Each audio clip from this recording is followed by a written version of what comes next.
episode of the Boss Rush podcast. I'm your host, Braden Lander, and today I'm delighted to be in the presence of Kyler Ramos, Yo, what up? Jonathan Ferris, Yo, what up? and Malik Fleming. Yo, what up? Yo, what up? How's everybody doing tonight? I'm doing awesome. That was great. I think that's a good one. That sounded fantastic. I'm doing awesome. How are you really doing, Jonathan? Yeah, I'm how doing are you pretty really good. doing? Today's been That's okay. Not too That's eventful, but I'm here now. You are here now, and that's what counts. That's what's making so, you like feel the way he always- feels. Exactly. So, like always, this week we are going to start with what are you playing? But before we do that, I just want to go through the bullet points of what we're going to be hitting this week. I kind of added something. Microsoft Game Pass / PlayStation Plus now ditching the Vita games and the PS3 games next year, which I think is a pretty big discussion point. Actually, it's pretty big news. The death of demos. Difficulty options in games, and then the cornerstone of the discussion this week, our 2017 Movie Awards. Yay! Better than the Oscars. Better than Yes, the we're Oscars. more official than the Oscars. Yeah. Actually confirmed Yes. better than the Oscars. Reggie Fils-Aimé Actually watches confirmed. us. He doesn't. He doesn't. I'm giving Reggie my supporting actor award. Yeah, I'm gonna tweet Reggie best director. What if he was like one of the subscribers to your YouTube channel? Like after this, That would be just insane. one of them. He's gonna give us a tour after this. I episode. love your content. Exactly. I So feel like a purple pigment. let's dig in. Malik, I know we have been playing something similar. Yes. I egged you on to get the game, and you were surprised. What is that game? SOS. And that's a SOS. survival game. It's like the show Survivor on Survivor. Survivor. Yeah. Downstairs. Okay. Survivor. It's like a Survivor. It's like Survivor, but on Twitch, Yeah. where the voters Yep. on Twitch decide what items you get, and the amount of people who are watching you and have influence on you decide what award you get at the end, Is that really how it and works? what fame you get. Yes, actually, Oh wow. it's like Yeah, the. it's really I hate to use this, but it's like the Hunger Games reward system. Ooh, that's a honk. Whoa, Yeah. that was loud. No, yeah, it's like the Hunger Games reward system where the people outside of the arena would be like, "Oh, this would be interesting if this was dropped in. Let's vote for this." Like they Then can it's drop a dropped bomb. into the arena. Huh. Yeah, straight up, just drop a bomb. Yeah. It's super interesting. So I've been having a lot Like- of fun with that. Yeah. Got 11 hours clocked in, and 11? yeah, I've had 11 hours. Oh my god! Every time I get a moment off, I just kind of just play, and I've ran into Yeah, I some mean, it's pretty fun fun. people. Really? Like I ran into one dude I added, and I've been playing with him, some dude from Norway, and then I ran into this That's one dude, a real goofy guy. You know how I called the papaya the papusa? The papusa, He called yeah. he called the papaya an egg. Oh. And the whole group we ran into was just laughing their ass off. This dude was a straight comedian. He had the He chance thought to that it get was an out at egg? the end, and he just ran off a cliff and killed himself. I wish I was Oh, recording at that point oh, because everything he did was just oh. amazing. That is awesome. Yeah. Oh man, yeah, I got into my first extraction today. I didn't get to extract because I didn't know how it worked, and then Mhm. 15,000 of those zombie guys started running after me. Oh. So I was, oh, okay, that's how this works. But like right at the end, I saw the guy with the relic, and I like put my hand up, like high five. You wanna do this together? And he gave me a high five, but I just died. There was nothing I could do. No, but yeah, the game is so interesting because it's like a more contained battle royale game where instead of guns, you have to use your wits, I guess, Yeah, to get And- around. yeah, and I've noticed a factor that's added too. It's like instead of Discord, what I do with the other person now is I go ahead and have us talk on the radio system there because you can go to different channels. And I Yeah. feel like talking in the game adds an interest to it. It adds more. It makes it more alive because once you do that, it engages the other people there, even if they're Chinese. Like I've run into some Chinese guys. I was fighting them, and they like straight making sound effects when we're fighting. They're like, "Wah!" It's That's hilarious. amazing. That's great. Yeah. Yeah, like this game is so interesting. Like this is what I've always wanted out of a game. Just something like Survivor. Just like my way of describing it is if you had the game of Survivor in one night, like one night Survivor straight up, and Yeah. that was it. And then you just threw some zombies in there. That's what this game would be. It's so interesting. Yeah. Have you found a gun? Yeah, I found the gun, and maybe I'm not that great at shooters, honestly, but I think the shooting's atrocious. Really? Yeah. It's so bad to aim. I've noticed that I can just run to people and start stabbing them because the aiming with the gun is just so. It's such a small what's it called? Reticle. Yeah, it's such a small reticle that you actually have to like get pinpoint accuracy on the person, and they can just run left, right, left, right, Yeah. and the next thing you know, they're stabbing you to death. Yeah, exactly. I was so surprised when we were facing up against those one guys with guns and they didn't hit me once. I was like, wow, must be pretty hard Yeah. to hit people. Yeah, but I'm all in all, I'm super happy that I picked this up. I think it's gonna be a super fun game. I'm just excited to see where it goes, what else they can add to it, because I know the more items they add, the more maps they add, and if they add another mode, it can just get better. Yeah, exactly. Exactly. Is that all you've been playing, Malik? I've been playing that. I played a bit of League, but I mean, that's not interesting. It's just the same thing over and over again. I tried playing some Plane Shift. Let me tell right. you, that's a really in-depth system. Like that's The character meant creator, for right? role playing. Yeah, like the character creations. Like you pick your father's heritage. Was your father famous? Was he normal? Oh. Was he exceptional? That's Was he cool. a fisher? Was he a farmer? Was he an alchemist? Was he that? And then there's the mother. And then you pick events that happened in your life that shape your character. Did you survive a flood? Did you almost That's drown? awesome. That's trauma for you. Yeah. I like but- that. It's all over. It's meant for role playing. And considering there's like 5 people in every area, it's Yeah. not a fun game. Yeah, old right, is it? right. How yeah, old? that's really all I've been playing. Oh crap, let me check. Because it Plane looks. I'm Shift. looking at it. It looks kind of old. Yeah, they updated it with the Unreal Engine, but it still looks like crap. It's from 2004. Oh my is Lord, that when have you were mercy. talking? Okay, I remember we looked that up. There's still people playing that.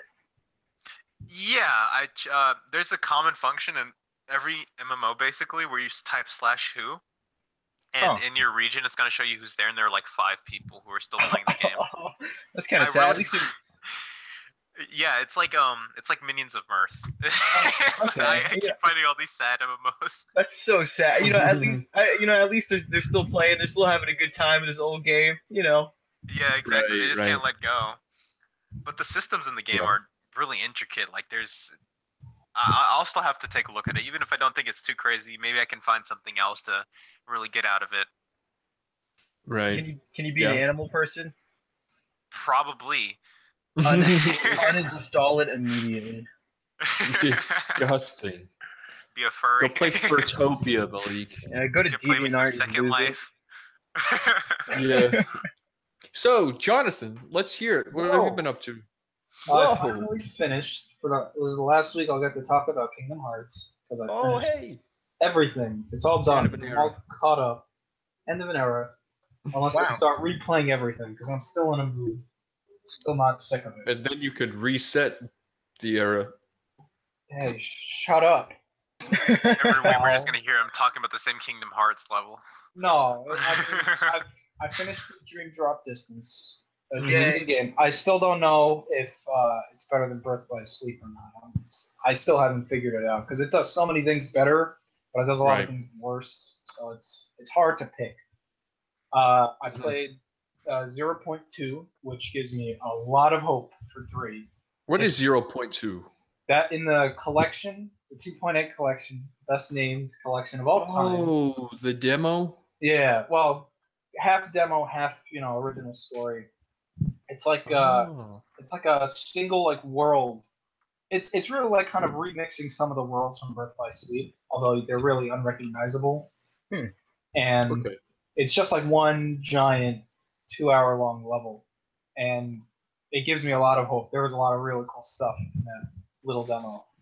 Like there was some really cool like platforming challenges. Like there was this one section where you're in like a hall of mirrors in like Snow White world, Yeah. and you have to look in the mirror and you'll see these platforms moving behind, and you have to like stop the platforms in the mirror at a certain time so you can turn around and use those platforms to keep going. Very And interesting. I like it's that. the kind of level design I don't know if we've really ever seen in the series. So if all the worlds are like that, I think we're in for a real treat. at Yeah, least right. in Have we level ever design. seen true platforming in a Kingdom Hearts game? I think the original had quite a bit of like platforming, but ever since, I would say the only other game that really came close was Stream Drop Distance, which is why I like the worlds in that game so much, is because I felt like it brought back a lot of the verticality, Mm-hmm. even though it was still kind of like arena based, still kind of empty. But I felt like the flow motion Right. and the verticality of the levels brought back like a real thrill to exploring that I don't even think it's ever Yeah, been there. exactly. So I'm glad that 0.2 and hopefully 3 is continuing in that direction because it gives me a lot of hope. Mhm. And now that Yeah, I'm done that's with good. that, I got to figure out what to play next. I got a big list of stuff I can play. I'm thinking maybe Sea God of Thieves is Hand. coming in hot, dude. Sea of Thieves is coming in hot. I got 2 weeks. Hey, did you guys hear? Wow, Did you guys hear 3 the about Kingdom Hearts 3? How they said that each level or each world is going to be the size of like one game. Jesus. I don't know. I think that's a bit hyperbolic. We'll Yeah. see.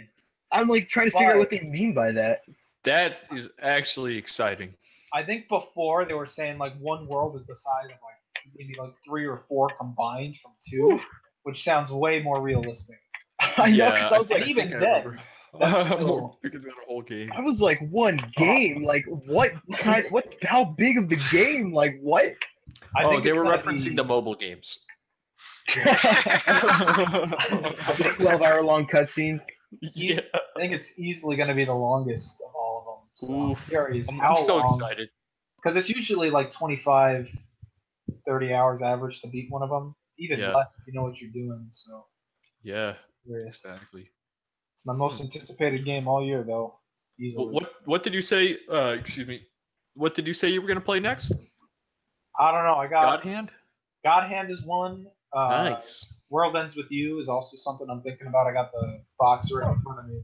Pulled Why it not out. just wait for the Switch one on that one? I'm just curious. Well, the control scheme is apparently like it was made for the DS first and foremost, and I feel like it's going to be a unique Right. experience either way. So if I played it now and played the Switch version later, it would still be different. That's Yeah, what I okay. always heard because it's very like touch screen based, and what I saw from that little bit of the trailer for the Switch version, it seems like it's moving more to like a pointer. Like I saw the cursor moving around like a Wii remote would Yeah. point on a screen. Yep. So I think it's going to be kind of like that. That's why I'm kind of holding off. That's why I'm not going head first. But Yeah. I need to see how long it is. If it's like a 60-hour something RPG, I might as well just wait. But if it's short, why Totally. not? I got it right in front of me. Yeah. You know, Yeah. probably the closest exactly. thing I have to another Kingdom Hearts game. I'm excited to. Experience it. I'm excited for that Switch port because I've been wanting to play that game forever. I know. I'm excited for a Switch. Get a Switch, boy.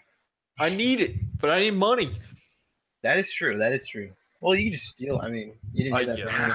Yeah, you don't have to buy it. Yeah, you know what? Yeah, you're right. So, Kyler, what have you been up to? Oh boy. Nothing much. I haven't had the chance Yeah, I to got play that much, but I hopped in some Zelda. I played a little bit of the DLC. It's still fun. Mm-hmm. I messed around with modding in Spider-Man Shattered Dimensions. Whoa. Yeah, I put a the boss rush art on top of one of the billboards, and I just kind of swung around it, and I was like, I'm satisfied with this. Oh, for real? Yeah, Oh, that's sick, dude. yeah. You I'll gotta, like record some of that. yeah, I'll screenshot it and show you guys. Well, you gotta Oh. hear, folks. There's a boss rush mod for Spider-Man Dimensions. No, no. We Oh, can't Web- say that. We I can mean, say Web of Shadows. what we should say is that Shattered Dimensions is promoting Boss Rush. That's right. Yes. Yeah, I've also been playing some of Web of Shadows too. Just swinging around that open world. It's got some sick style in it. I was like, this is all right. I like this. Getting hyped for that Insomniac game. I'm Have so you ever- thirsty. Have you ever played Hell yeah. Spider-Man 2? Yes, I did. I have. Is that a question? Yeah, dude. I still have my copy from when I was like 9. Eat it, digest it. I mean, if I could, I would. I might Yeah. die Yeah. though. So No. it's very You good don't on know. cheap You stuff don't know like until you that. try, right? Malik, are you getting a copy of Spider-Man 2 right now? You got it. Nice. What does it taste like? Describe the flavor. Webby Webby. Nostalgic. okay. Okay. and classy Okay. and like balloons. With a Okay. hint of Cool Ranch. Tastes like plastic. Is that it? That's Yeah, it. that's it. Yeah. Oh, okay. I mean, that's enough. That's enough, really. I like some good old plastic in my morning salad. Yeah, definitely. Oh, you Like might need to go croutons. to you might want to go to a doctor, Malik. I don't want to alarm you, but Nah. They Yeah, said as why long as not? I stick to hair and plastic, I'm good. Have you hair. ever tried spicing it up with some glass? Ooh, I don't know, I glass, tried. We'll spice it up. I've hung out with people who eat glass light bulbs, and What? Oh. they seem fine. I like to keep my Yeah. throat unscratched and cut. You see, it's like training. It's like those Muay Thai guys who kick their shins to like train their bones. You're training your throat. to Speaking of scratch. Muay Thai is a form of martial arts, and martial arts, there's a form of them that come from Japan, and that segues into what I've been playing. Whoa. What is it? Oh, You just my blew my God. mind. All right. Look at Teach me that. more about culture. So, I've been playing some of that Onimusha. How you liking it? It is good. That game is good. I was going in expecting like a beat 'em up. But Yeah? instead, I get an action adventure Oh yeah. Ooh. in the vein of Resident Evil. And I'm like, what the Oh. heck is this? Fixed camera angles. Uh-huh. It is legitimately Resident Evil in a feudal Japan setting. You are a samurai Mhm. instead of some Umbrella Corp Nazi. Yeah, Okay. you tell those Nazis. Got you. And like the opening cinematic of the first game is so wild. Man. It's crazy. Like I'll be honest with you, I don't even know what's happening in the story, but I feel like I don't have to be because the setting, the atmosphere of this game is incredible. But I straight can't- up, like what were you gonna say? Oh, I was gonna say I can't wait for you to see the intro to cinematics on I know. Onimusha 3. I know. I've like put it off. I don't want to watch it yet until I get to that Don't. game. Oh my god! But the atmosphere of this game is so cool. I just got to this part right where I ended my last stream yesterday. Go watch Boss Rush Rewind. Onimusha Part 1, Part 2 are up right now. And I got to this part at the end of the stream yesterday or last night or whenever I played it, and there were just it felt so cool. There were like these weird like ghosts like in the walls. Oh, it was crazy. I also wasn't expecting it to be like this gory and just disgusting. There's like this slimy guy that drops down in a cocoon and his mustache is like flopping on the ground. Oh, For him, Wait. the scientific term for that is actually gooey boy, not slimy Oh. guy. It's gooey Yeah, boy. please keep it Gooey boy. politically correct. Please. Yeah, Right. Yeah, I'm that was sorry. really offensive. Okay, sorry. Gooey boy, it is. Jeez. Thank you. Uh, Jeez. so Yes. I don't really know what Onimusha is like. So you said it's like a fixed camera, like Resident Evil-esque. Is the combat Mhm. slower, like in Resident Evil, or is it Faster. actually like faster. is it like Ninja Gaiden, like fixed camera, or I can't say. I've never played Ninja Gaiden, but yeah? No, Uh, Ninja Gaiden is like way faster than Onimusha. yeah. Okay. But Yeah, fixed camera angle is similar.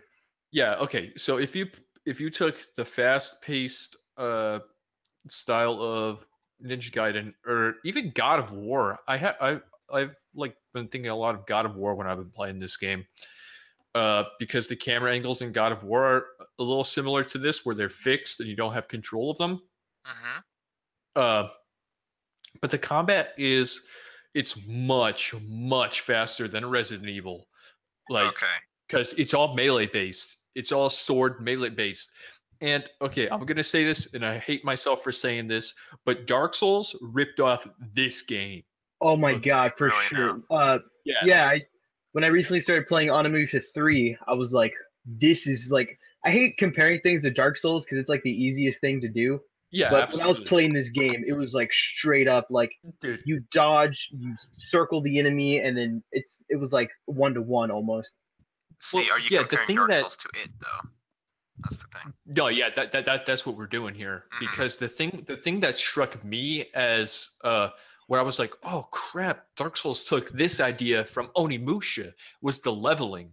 Because whenever you kill the demons, Oh yeah. souls come out of them, and then you hold O, and then you absorb the souls into your body, Mhm. and then you go to the save point in order to enhance and level up through the souls, which is literally Dark Souls. Yeah. Like, Dude, I love straight up. holding down that I circle love it. button to absorb all of this stuff is so Yes. awesome. It's so satisfying. I was like, Also, why aren't I picking these up? And then I was like, oh snap. right, and also the parry in this game is so fun because you got to do it like right before one of them like goes to attack you. You press square, and then your guy does like this sick turn and just like slices and then stabs in the chest. Also, if you just like cut them up a little bit, they fall to the ground, and then Mhm. you go up to them and you just stab them in the chest, and it's so satisfying to do that. But when you level up, there are two things you level up. You level up your weapon, and you level up the magic of that weapon. So, like, there's a fire weapon and the fire sword, and the fire sword, you boost up the damage of the sword, and then you boost up the damage of the magic inside the sword. So with the fire one, like you press triangle and you throw this flame like across the map. And then I just got a green one, which is wind, and the green one is like a double-sided like scythe almost. Mhm. And I'm just like whipping through these guys, and then I press triangle, and then wind, like this ginormous tornado, appears and just starts hitting all of them. Oh, Okay. it's so good. This game is so good. It needs a remake. Mm. So it's got a really interesting combat system or spell system as well. Yeah, cool. yeah, exactly. Ah, man, my ROM is completely screwed up though, or not completely, but what happens is that if there's an object in the foreground that I'm not supposed to see, I'll see it anyway. Huh. So it's a little funny. Like there was this part where I became this. I was this girl, like his partner, the main character's partner, because the main character got stuck in this trap and he was about to be drowned. So I had to switch to the girl to do this puzzle super fast. Also, the puzzles are super fun in this game. It like I said, it's like Resident Evil puzzles and all that jazz. So they're interesting and Yeah. very much have to do with the environment around you. But I became the girl, and off in the back, I could still see the main character, even though I shouldn't be able to. So, Oh. like, there was no water around him. He was just standing there. There was another time too where this NPC that came into the cutscene much later was off in the distance with like her arms straight out across, and she was just standing there. And I was like, So the "What T the model. hell is that?" Yeah, exactly. I was like, "What the hell is that back there?" In this game, do you Oh, I'm sorry. Go ahead. No. You're fine. You're fine. Oh, okay. I was gonna say, in Onimusha 1, do you play as a dude named Samanosuke? Samanosuke. Takeshi? Yep. Okay, dude. I need to start watching your stream because like I'm through Onimusha 3 right now, and I have no idea what the Yes. hell is going on. Yeah, dude. Start watching it because it's good. It's a good game. And I'm then, having fun with it. At it's first, fun. It's so much fun. yeah, at first it was harder for me to kind of pick up the controls than I thought it would be. I guess Yeah, because same here. I'm so used to I guess modern games. But Yeah. once I got used to it, I do think the game holds up pretty well. Yeah, it really does. The thing with me is the tank controls and the Yeah, D-pad, using the D-pad to move around instead of the analogs. yeah. That's a little strange. I'm yeah. actually I'm that monster that What, Jonathan? You don't have an option to map it to the No, analog? you can. I was talking to some guy who was watching my stream, and he tried doing that, and it said it completely screwed it up. yeah Really? don't yeah I try to do that too. It did not feel good at all. No, because it's like it's kind of on the same system as Pokemon Sun and Moon, where it's like right in between full movement and grid system. Right. So you map it to the analog, and it still like kind of snaps, you know. I Yeah. see. Oh. Mhm. So you'll go diagonally when you're just trying to go right at one point. Right, Or something like right, that, right, yeah. right. Yeah. So I mean, the D-pad for me works perfectly fine. But yeah, that's that and SOS, the more player knowns. That's what I've been playing. But Nice. Onimusha, yeah, check it out. It's a great game. I hope that it gets. I'm looking at the manual for Onimusha 3, and it's really funny because on the back it's like, please play this game on a 42-inch plasma screen TV with surround sound.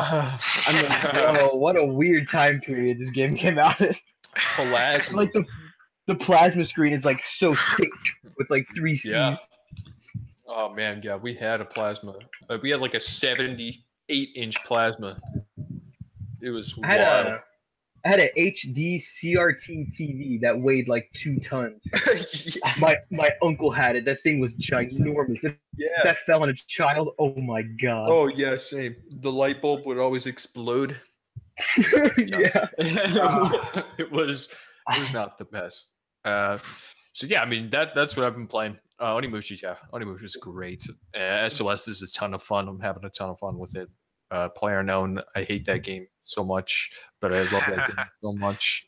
Yeah. I'm just so out of touch with PlayerUnknown, man. Ugh, Should- You I call gotta yourself a get back into it. gamer. Yeah, I'm not a game. I'm not the gamer I used to be, bro. Wow, and I'm the old one.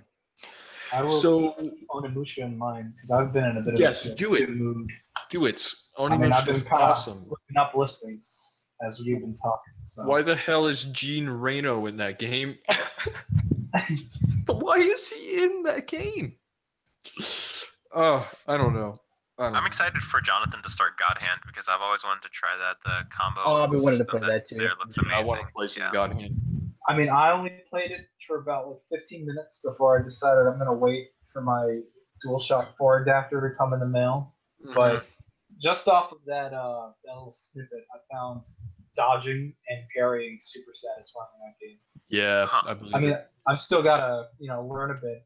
It's crazy though. I mean, I know people said it was hard, but it's like that first boss killed me like 3 times before I could even get it. And I don't even think it's like the main boss. It's just some demon that just shows up out of nowhere and starts beating you up because he feels. Yeah, like I was looking at the wiki page for Fury, and apparently one of the inspirations was God Hand.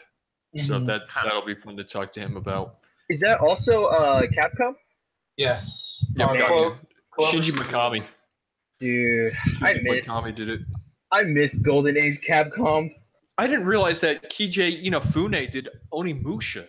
He did a lot Really? of stuff. Or Yes. if he didn't like, if he didn't direct it, he at least like spearheaded a lot of stuff. He was behind Dead Rising too. Yep. I was gonna say after Mighty Number 9 came out, a lot of people have been like slamming KJ Inafune, and they say that he Dude. was just like a glorified businessman. No Like way. he was never even the creator of Mega Man, apparently. Dude, he is so good. Like if He's Onimusha so- is anything to go by, I don't know, Inafune man. is good. What if he just He's slapped his name on there though? He's more of a producer, Oh, I think, yeah. than a director. It was like, No, oh, he was this is a- the director on Onimusha. Really? Was he? There wasn't another. He Onimusha, wasn't like the first one. co-director. Okay, all right, KJ. I I don't know, got maybe my that's eye just on you, his. boy. Maybe that's just his glory moment. You know. Yeah, I His guess 15 you're right. minutes of fame. I mean, he's Or- got a good He's still track famous, but- list. I mean, I'm looking at all this list of games. I'm like, all right, KJ. Yeah. Nah, dude. Wait. Oh I wait, guys, trust I found his greatest creation. It was actually Yo Noid on the Oh, NES. nice. Yeah, dude. Yeah, of course. That's the best one right there. Absolutely. We were talking about the Noid the other day, weren't we, Braden? What? The Noid? We were talking about the Noid, yeah. Oh yes, the Domino's guy. Nobody Yeah. should talk about the Noid. Yeah, yeah. All right, so that's what we were playing. Lots of different stuff here. More stuff on the horizon. So next, I want to talk about the Microsoft Game Pass. Have you guys heard of that? Yes. Actually, I have Um, not. That's where you get free. It's like the PlayStation Plus equivalent, right? Except Well, they have a PlayStation Plus equivalent, and this is something separate. Oh, I EA see. Access. It's more like EA Access. But what Oh. Microsoft Game Pass is for $10 a month. You can get every Microsoft exclusive game on both Xbox One and PC. Whoa, that sounds Mhm. awesome. That's amazing. it's- Yeah, that's It great. is Well, a more than that, steal.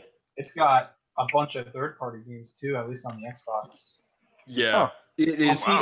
an absolute PC. steal. On PC, it's just the first-party stuff.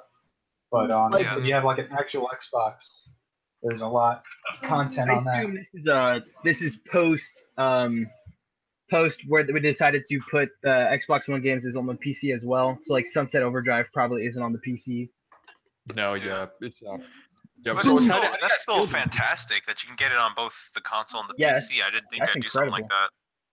Yeah, yeah. I'm just curious how you see about this, and like, is this form of payment model possibly the future? Of video games Oh. in general. Like getting I it on think- multiple platforms just by buying or getting Like having like a payment a, per month. exactly like a streaming service like Netflix or Hulu or something that we get. Do you guys That would be remember this interesting. Yeah. this little box called On Live? Kind of. That sounds so It familiar. was 2010, 2011. I think I was like 47 at this time, but oh, okay. there was this there was this little box called On Live, and they went out of business Yeah. not too long ago either. But it was this little box that you would buy, and it was a subscription just like that. But you had like access to all these PC games that you would just stream, and everybody was like, "Oh, this is Yeah. video gaming," because there was like the list was massive. I but want that's to like- say, There was so much That the technical thing- stuff with it. I want to say the thing that killed that was that the pricing was really high and it was Yeah. streaming. And I think a lot of Yeah. people argue if streaming games is actually there yet or not. Yeah, which I don't think streaming games will not be there until we get high quality Wi-Fi. Or Yeah, fiber, That's fiber just optic. yeah, fiber optic Wi-Fi, high caliber Wi-Fi. We will Yeah. like until we get that. It's streaming is not going to be anything. That's why I think this Microsoft Game Pass is so good, and that's why I think PlayStation should kind of like I don't want to say kind of get scared because Sony is in a incredible spot right now regarding Yeah. sales, but I But I think they mean- should start looking into something like this. I would love it if Can't they be- did. Can't be too Yeah. complacent because I mean Sony was riding high on PS2 and then you go into the start of the PS3 generation and they Yep. lost so much. Yeah. I mean they brought it all Exactly. back and now here we are with the PS4. That was a miracle. Yeah, it all, Yeah, it's, I feel like everything went ebbs and flows. That's the word, not webs. Yeah, it's kind of funny how Webs. that works too, because if you look at the Xbox 360, like they clearly won that generation in terms of popularity, but it switched so fast. Like they did the PlayStation thing of like during the announcement of the Xbox One and that early Xbox One stuff, they really blew it hard. Well, even Yeah, the that- end of That even cost the them end the of generation. yeah, exactly. Yeah, completely lost them the generation. But the end of the 360 and PS3 era, it was insane to think about, because at the very beginning of that, everybody had an Xbox 360. Then, as the years progressed, I think it was 2008 or 2009 when PlayStation started to pick up. And when I mean pick up, it picked up, and it got. I want to say it actually ended up selling better than the 360. In the I think long if run. it sold better, it was by it was like is neck and neck. I think insane. Europe and Japan picked up yep. a lot of that slack because Yes, I think yes. in America, I mean, it got to the point where the 360 ended up selling more than the Wii in America. Yeah. Just over Yeah. time, it was Kind of insane. insane. Yeah, everybody I knew had a Xbox 360. I think I only knew like one or two people with a PlayStation. And they're like, "Oh, you playing your kitty games, Little Big Planet?" And I was like, "Why, yes, I am." But dude, Yeah. the landscape started to change like dramatically, and Big then time. things started to balance out. And whenever you asked, you never knew what they were going to say because it was so 50-50. One Which is thing- Now it's Um, mostly PS4, honestly. yeah. And also, like, to give Xbox props, I think they did a really good job of flipping this generation around. Like, I thought they had just completely lost it at first, but as time went on, like, I think they've done a pretty great job of, like, fixing their business strategy, doing all this awesome stuff, like I backwards think compatibility. this and Game Pass and backwards compatibility are really doing something for them. They've become, I think, king of services, like by far. yeah, the only reason I sold my Xbox One, not to Africa, mind you, was because We'll never get into that. it was because I had bought one because I love video games and I want to play any exclusive I can get, and I was really excited at some of the Right. stuff they had coming up, like Quantum Break and all this stuff. But over time they started doing that thing, which is awesome. But for people like me who already have a PC, like I could just play all the Xbox exclusives on my PC now, so I don't really need an Xbox One anymore. So That's I the sold it. scary thing. Yeah, exactly. That's the scary thing with this Game Pass, is that a lot of the games that are already out for the Xbox, I have the ones that I want, or I'm just not interested in the others. So the thing with this is, with the Game Pass, is how many Xbox One exclusives are actually going to come out to value the $120. Because I mean, like obviously the value will be more, but like, am I gonna play all of these? So they have Forza think- on that, right? Yeah, that's always the question when it comes to those: is am I really gonna I play think- all these? I think the value is really more there for the console than the PC, like, by far. Yeah. On the PC, you're only getting like the first party stuff. But I Mhm. mean, I'm looking at the list right now on console, and it's like over 100 games.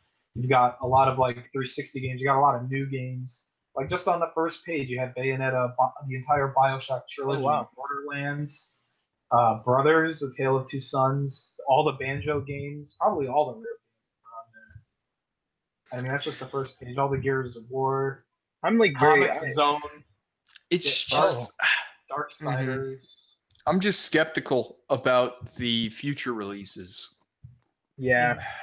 Well, I think that- on console, they're always going to see the third-party stuff show up, and it's going to cycle. They already announced like what's leaving in March and what's coming in March. Like the new Rise of the Tomb Raider is coming this month Mhm. too, at least on console. I don't know about PC. So Yeah, I- like I just don't see. Do you I think just they'll don't do, see Microsoft putting out or outputting. I No. think they've spent the last couple of years ironing out the hardware side, and I think I believe him, or I think I believe Phil Spencer when he says that now the focus is going to be on, beefing up the first party because he knows that's a problem. Yeah, he does. That's a I like problem. Phil is awesome. Phil That's Spencer's a awesome. problem. He's my favorite guy in gaming. It's a problem Really? that takes time Yeah. to fix. And I mean, I think I'm just playing wait and see. I think they're in a good spot, but they just need to keep doing what they're doing and keep getting better. Mhm. And Yep. I mean, Sea of Thieves is looking like it's going to be their first like really big hit all generation, and it's crazy. All to say that. generation. All That is generation. insane. Because they I kept mean- canceling all their interesting Dude, exclusives. Scalebound could have been so huge. I know, I'm not dude. going to say. Oh wait, they that was haven't canceled, had- right? Yeah. Yes. I'm not going to say they that haven't actually had was any. good, yeah. I'm not going to say they haven't had any good first party games because they've had a come good on. amount. Forza They had Horizon Sunset 2 Overdrive, is the best racing game I've ever played. both Forza Which Horizon games. Oh, Rare Replay, I think, is one of the best values ever, especially if For you sure. ended up getting it for free and all those like deals they Mm-hmm. Banjo-Kazooie. have. I'm not much of a. They are finally fixing the Halo Master Chief Collection, so that'll That's be ridiculous. Yeah, years later. That is years actually later. Wait, what was ridiculous. wong with it? Man. I've Every never time found I- issues. The but- online The didn't work at all. multiplayer was very Oh broken. yeah, I I think, remember. There we go. I think the it got to matchmaking the point shit. where it was like barely okay. It worked sometimes, and now they're finally going back because I think the X came out. They're going to do a big X patch. They're going to like basically rework it from the ground up, and it's going to be great. Probably. And that's Maybe just it'll even lazy come to testing. PC. Yeah, it Uh, is. they- That's they called. have- That's what they- we call rushed. They had Yeah. a whole like super article about like everything that went wrong. They like laid it out and said we messed up real bad. Yeah. Like they what's the game? They sourced that game out to like I don't know how many different developers, but it was a Mhm. lot. No one was like working together on it. It was just a mess. Great initiative, but There were the rumors end about. result. There were rumors about a new Fable as well. Oh yeah. Oh, really? Yeah. Really? I'd No. be shocked, to be honest. The original. I mean, if you want to start talking about backwards compatibility, we got a bunch of new games that run in 4K now. If you have an X, Fable's one of them. Yeah. Great. I mean, So I see. Yeah. what? Yeah. What do you guys see with this whole like? What do you guys see with this Game Pass? Like, do you see it? Do you see it excelling? Do you see people start translating to this more? I can see it growing onto people. I think it's gonna really hit a select crowd. I can't really tell you who exactly, but it's not gonna be too crazy for now. I But think it's gonna really lead to some advances, like you were saying, a future where we can have like a sort of Netflix of games where it's gonna be on multiple platforms and streaming. It's gonna be like nothing. Mm-hmm. I'd say this is the closest we've come, I think, to a Netflix for games. Yeah. Because I mean, PlayStation Now is very similar, but it's streaming, so But it's bad. I think this is Yeah. this is Yeah. actually a really valid business model, although I think it will have to stay with games that have been out for a while already. Like, I don't see it, like, in the future being like, oh, the new game's coming out, I'll subscribe to this thing and be able to play it, like, as part of the subscription. But well, that's I what definitely- Microsoft is doing. That's what it is. That's what it Wait, is right as soon now. as a brand new game comes out, it goes to see the thing? You can get $15. What? Oh, Well, dang, that $10 changes to play, everything. play for the month. See, still. but what if you could have something like you know, like the what were those Xbox Market games? Those cheap ones the that live they arcade? released. Yeah, Live Yeah, Arcade. the live arcade. What if you had something like that that was constantly streaming, like Netflix, where they just release a bunch of shows that are probably trash and then they're good. You know, No, that's you not a just bad give it a idea. chance. So it's like greenlighting on Steam, Well, but you're just streaming it out and giving it a shot. that's a bit like how stuff like Rocket League and Fury like blew up because they were free for a month. Plus, yeah. And, I mean, Yeah. imagine Rocket League without that free month. I'm going to ask him about that too, because I wrote that down in my questions. I was like, were you Okay. guys ever concerned about launching as a PlayStation Plus exclusive on launch? Yeah, Well, not that's exclusive, crazy. but I know what you mean. Yeah. Which, Yeah. that would be scary, especially because of the user base of PlayStation Plus. Yeah. Right. So yeah, I want to kind of get in nitty gritty behind all that stuff. So with the Game Pass being announced, and then today, the new PlayStation Plus games of the month were announced: Bloodborne and Ratchet and Clank. Ratchet and Ratchet and Clank. Clank, which that is the best month PlayStation Plus has In like a ever year. At least on Ever PlayStation had. 4. Yeah. I think so. This I mean, Definitely you look gonna back. have to get if Bloodborne. you Yeah. Think so? If No, you this look, is it. if you look back to those PlayStation 3 days, there were some insane months. yeah. There really I were. think I Until think, Dawn was a pretty all big the way one. back. I I think, think when you Red go- Dead was free one time. when you go to the days where PlayStation Plus was optional, like if you didn't have to pay for it to play online, Yeah. like they could just focus all their efforts on making those games as appealing as possible, so as many people could join. And I Yeah, think once for you sure. once you move to the PlayStation 4, where people were joining it just to play online, that's when Yeah. you started to see them pull back. Yep. But this month, This is the best PlayStation 4 month like they ever. really just like, you know, I mean, not that they haven't had like AAA games on there before for the PlayStation Mhm. 4, but this is the first month I think where it feels like the forefront. It's like these are two of like the really big PS4 games. You know, Yeah, they're both. but- I'm gonna have they're to both get back cheap on now. PS4 to get that. Yeah. In Yeah. that announcement, though, came another one, which is not too surprising. But starting March 2019, Sony will no longer have Vita or PS3 games in PlayStation Plus. So Which- with that, Now, I I'm mean, I'm assuming that even you could still play your PS3 and PS Yes. and PS Plus games with that, right? Yep. You can. Yep, So I'm not too surprised with that, but I guess it Yep. is kind of a bummer. But it's been around for so long that I feel like they've already Yep. given away most of the games they could give for free at Yeah. that point. Any of the good I- ones, anyway.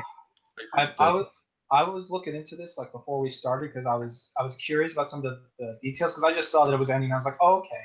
But then I saw that now it's going to be only 2 PS4 games every month. Mhm. And I think that's a real shame because if you look at that list, even though it was like 2 PS4, 2 Vita, There's 2 four. PS3, There's four. a Actually. Four lot of PS3. those games worked on PS4. Like, Yeah. so many of them were crossplay. Yeah. So now you're chopping it down to just 2. The thing is I think the quality of those two is going to go way up. I would Maybe. hope so. Maybe. I would hope so. Like I feel like it has to. I do agree that, I think PS3 and Vita have been long enough in the tooth. Maybe you could still keep doing Vita games. I don't It's know. just like PS3 enough though, people I pay think attention for it to go up. I can see them PS3, putting, I like, think. Titanfall 2 or something as a free Well, PS Plus game. Well, maybe. I don't know. I don't know what EA's stance is on that because I know Yeah, they that have is EA true. access. It's not on PS4, but it is a thing. Yeah. But yeah, I mean, I would hope the 2 games are at least as high quality. And I'm not saying that they aren't high quality games, but I feel like usually the month comes out and it's kind of low key. The Mhm. games are kind of like a random indie of the month. Yeah. And I don't want to dump on those games right. Well, we haven't had a game launch on PlayStation Plus in a very long time. One that What's blew one up, that like did an indie launch? game that blew up. Fury Disc Jam launched. launch on it? I think Fury Disc launched. Jam launched. Disc I Jam think Rocket launched. League was like the biggest one. Rocket League was launched. easily. That took everybody by surprise, which is weird because I actually did play that PS3 that Rocket Wheels on whatever game, dude. It blew my mind when it came out on the PS4, and I was like, "What is this?" Yeah, exactly. I feel like they could try and meet people halfway and at least do 3 PS4 games. I feel like 2 is just like, I don't know. I think feel like 2 is perfectly acceptable. I I think guess so it too, depends. honestly. It depends on It's the a 2 lot games. at that point. I just feel like going from 6 to 2 is like a really big Like drop. 2 I feel and like then they could an have at indie least. game. You could maybe have like guaranteed at least 1 AAA game and 2 or 1 indie game. You know what I mean? So you have a nice mix. But what does this mean for the future of PlayStation? Like, I feel like I think it just means that they're not going to bother with having to worry about getting Vita and PS3 games. I mean, that's kind of obviously they're pessimistic. stopping it.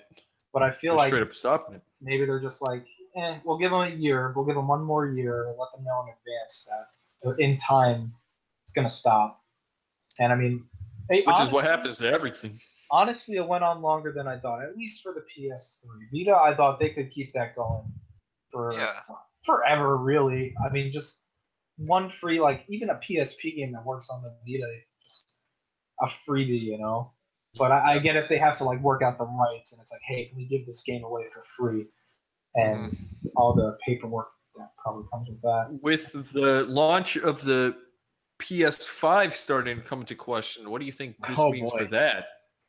I'm very curious to see where PlayStation 5 would even lie on their spectrum, or if they'll just keep iterating on the PS4. You know what I mean? Because I wonder if Xbox will do something similar. Or they I just think keep iterating on the Xbox hardware. I think- is going to keep iterating on the hardware, I think and then eventually they will have.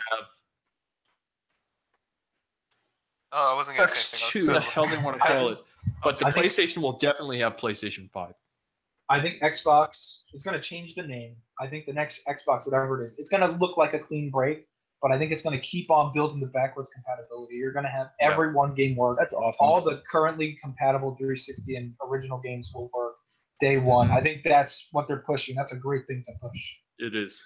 And I think PS5 will be backwards compatible too, at least with the PS4. I think Yeah. so. One of the It- main it- reasons. it I has would to be. hope so. One of the It main has reasons to the PS4 couldn't be backwards compatible at this point was because the PlayStation 3 had such a complex Its architecture. architecture was insane. But like the Yeah. cell processor, like Yep. they would have to physically put a PS3 hardware inside of the PS4, and that Yeah. would just Yeah. crank the price up. Yep. I want to say that something as powerful as a potential PS5 should be able to Emulate. because we're And I starting No, to see. I think it'll do it. I think And I it'll feel like do it. at We're this starting point, to see PS3 emulation on PC, and I mean, people are playing the entirety of Demon Souls on their PC. Or yeah, even people are Persona playing like 5. Persona 5, yeah, and like ripping it. But yeah, I feel like I feel like PS3 hardware is cheap enough at this point too that they might be able to even just slip it inside of a potential PS5. Yeah.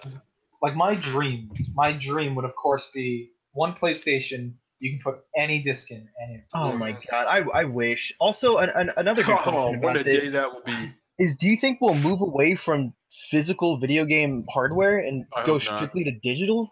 I Physical don't think hardware? so. It'll I be mean, a bit. I mean, there's always It's, going to be hardware. I think yes, Yeah. software. it's actually strange because there actually has been more hardware than ever before, because you see these indie games now that are blowing up that were digital only Oh that are yeah, now getting physical copies, which That is- is not really what people were expecting yeah. for it to go like that. I don't think it would be able to either because there are a lot of places that have like strict bandwidth restrictions and Yeah. like downloading, Sure. especially as games get more Exactly. complex and larger, it'd be impossible for them to download like even a third of one 200 gigabyte game. Yeah, yeah, exactly. it'll be I a don't- bit until we go fully digital. I don't It'll be think it's quite a bit.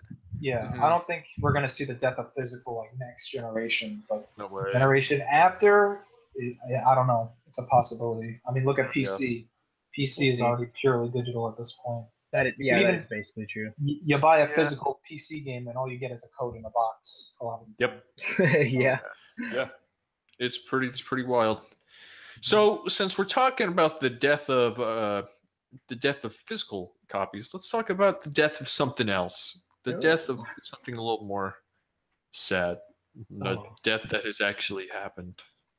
Let's talk about demos. Well, Rip demos. I will say the Yakuza 6 demo actually just came out, and With the what a full mess that was. What happened with that? dude, I wish I I heard about that. We're actually able to unlock the full game through the Yakuza 6 demo. I wish I was one of those What? people. Yes. Sega released the Yakuza 6 Song of Life demo, and people were actually able to unlock the entire game through it. Yeah, they just kept playing, and the demo never ended, and they kept getting trophies, and they're What like, the I fuck? guess the full game. And Sega was like, shut it down, shut it down. Abort. Abort mission. That's amazing. Eject. Oh my Oh, God. yeah. You know, that reminds me. Back in the day, I remember when Banjo Nuts and Bolts was coming out, the demo for that game. There was a trick you could do to like break through the map and explore the rest of it, at least the hub, not the full game or anything like that. But it would like lock off a part of the hub. But if you knew what you were doing, and you could like mess with the game's physics to get out of that barrier and start exploring everything else, and it was complete. You could do some of the stuff that was happening out there. I feel like you That's could interesting. argue I don't think there's still a healthy amount of demos. I think like Yakuza 6 is a good example because that's a recent game that's coming out, and even it has a demo. Yeah. Obviously, not every game has a demo, but I feel like you could argue against that. The whole point of a demo was back in the day, all you had to do was look at magazine screenshots to see what a video game looked like, or even a trailer. But now, Yeah. like, if you want to see parts of the game, you could just watch somebody play it on YouTube, like in large 30 to 40-minute chunks. You know what I mean?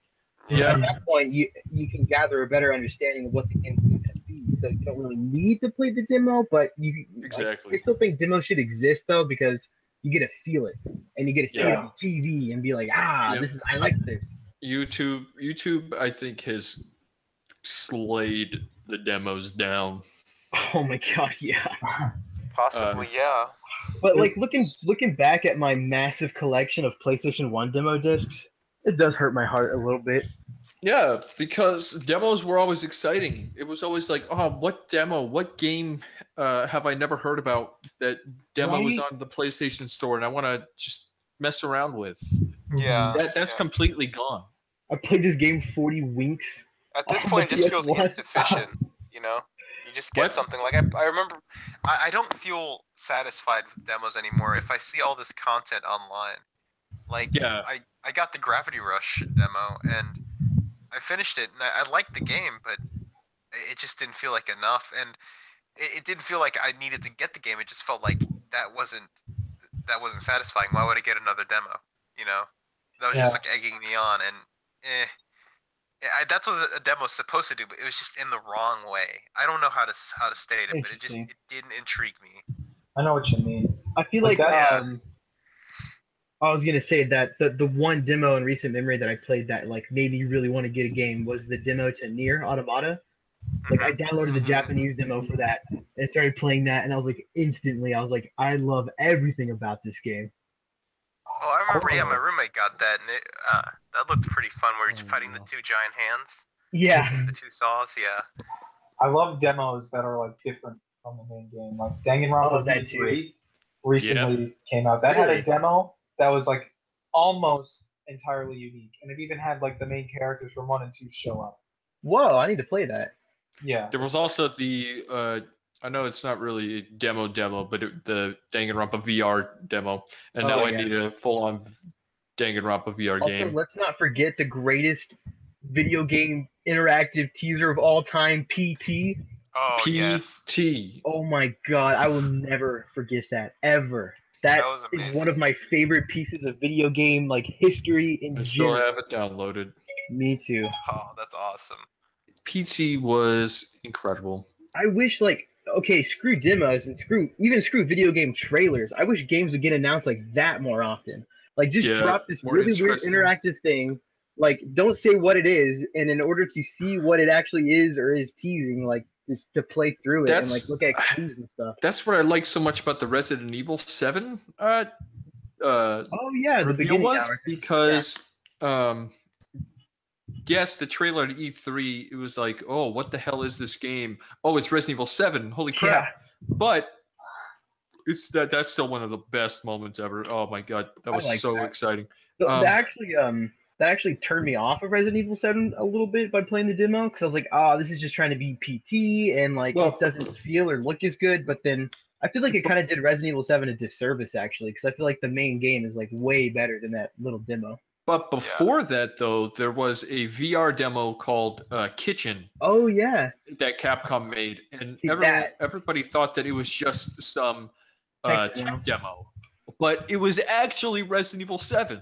yeah. Now that is what I like. That's I like crazy. more of that. Yeah. That's crazy. Ah, man, that's so exciting to think. Wow, whoa, wait! I just played Kitchen a couple weeks ago. Holy crap, that was part of Resident Evil 7. Yeah. Oh, that is exciting. Like the shadow drops. Oh, I love me a good shadow drop. And when they announced, yeah, the Resident Evil 7 demo was a little weird, but I think that was partially on people's fault, Yeah. partially on the audience's fault, because the dummy finger and people just Yeah. got way too. I really liked how they kept stealth updating it to like add more Yes. parts of it. I That's know. one thing that I liked about that. Every update was like exciting because I was like, "Holy crap! They just But, added like- a new. What is this?"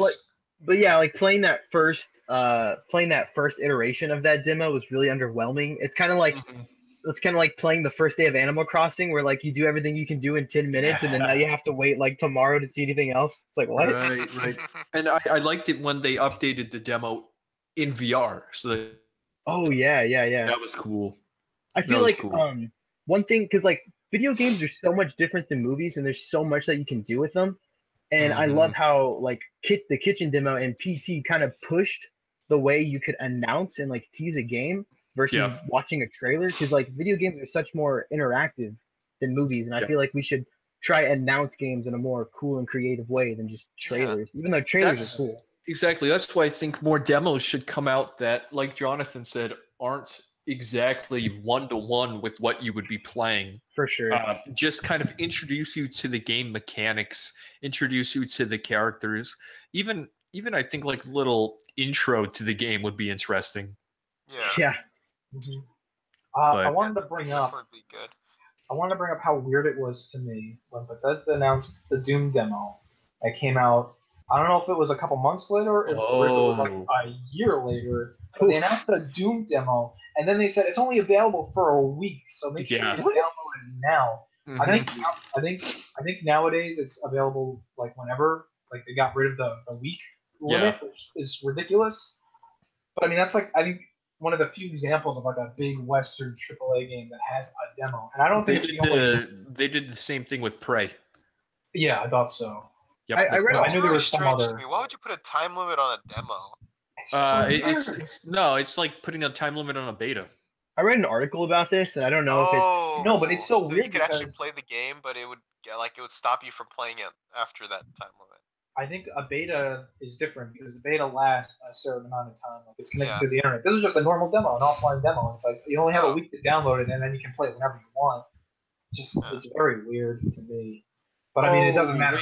Wait. So you only had a brief couple of days to download it? Yeah, to download it before it's gone. Oh, okay. I see. I mean, I'm on Steam right now, and I see the option for the demo. So the demo is there to stay.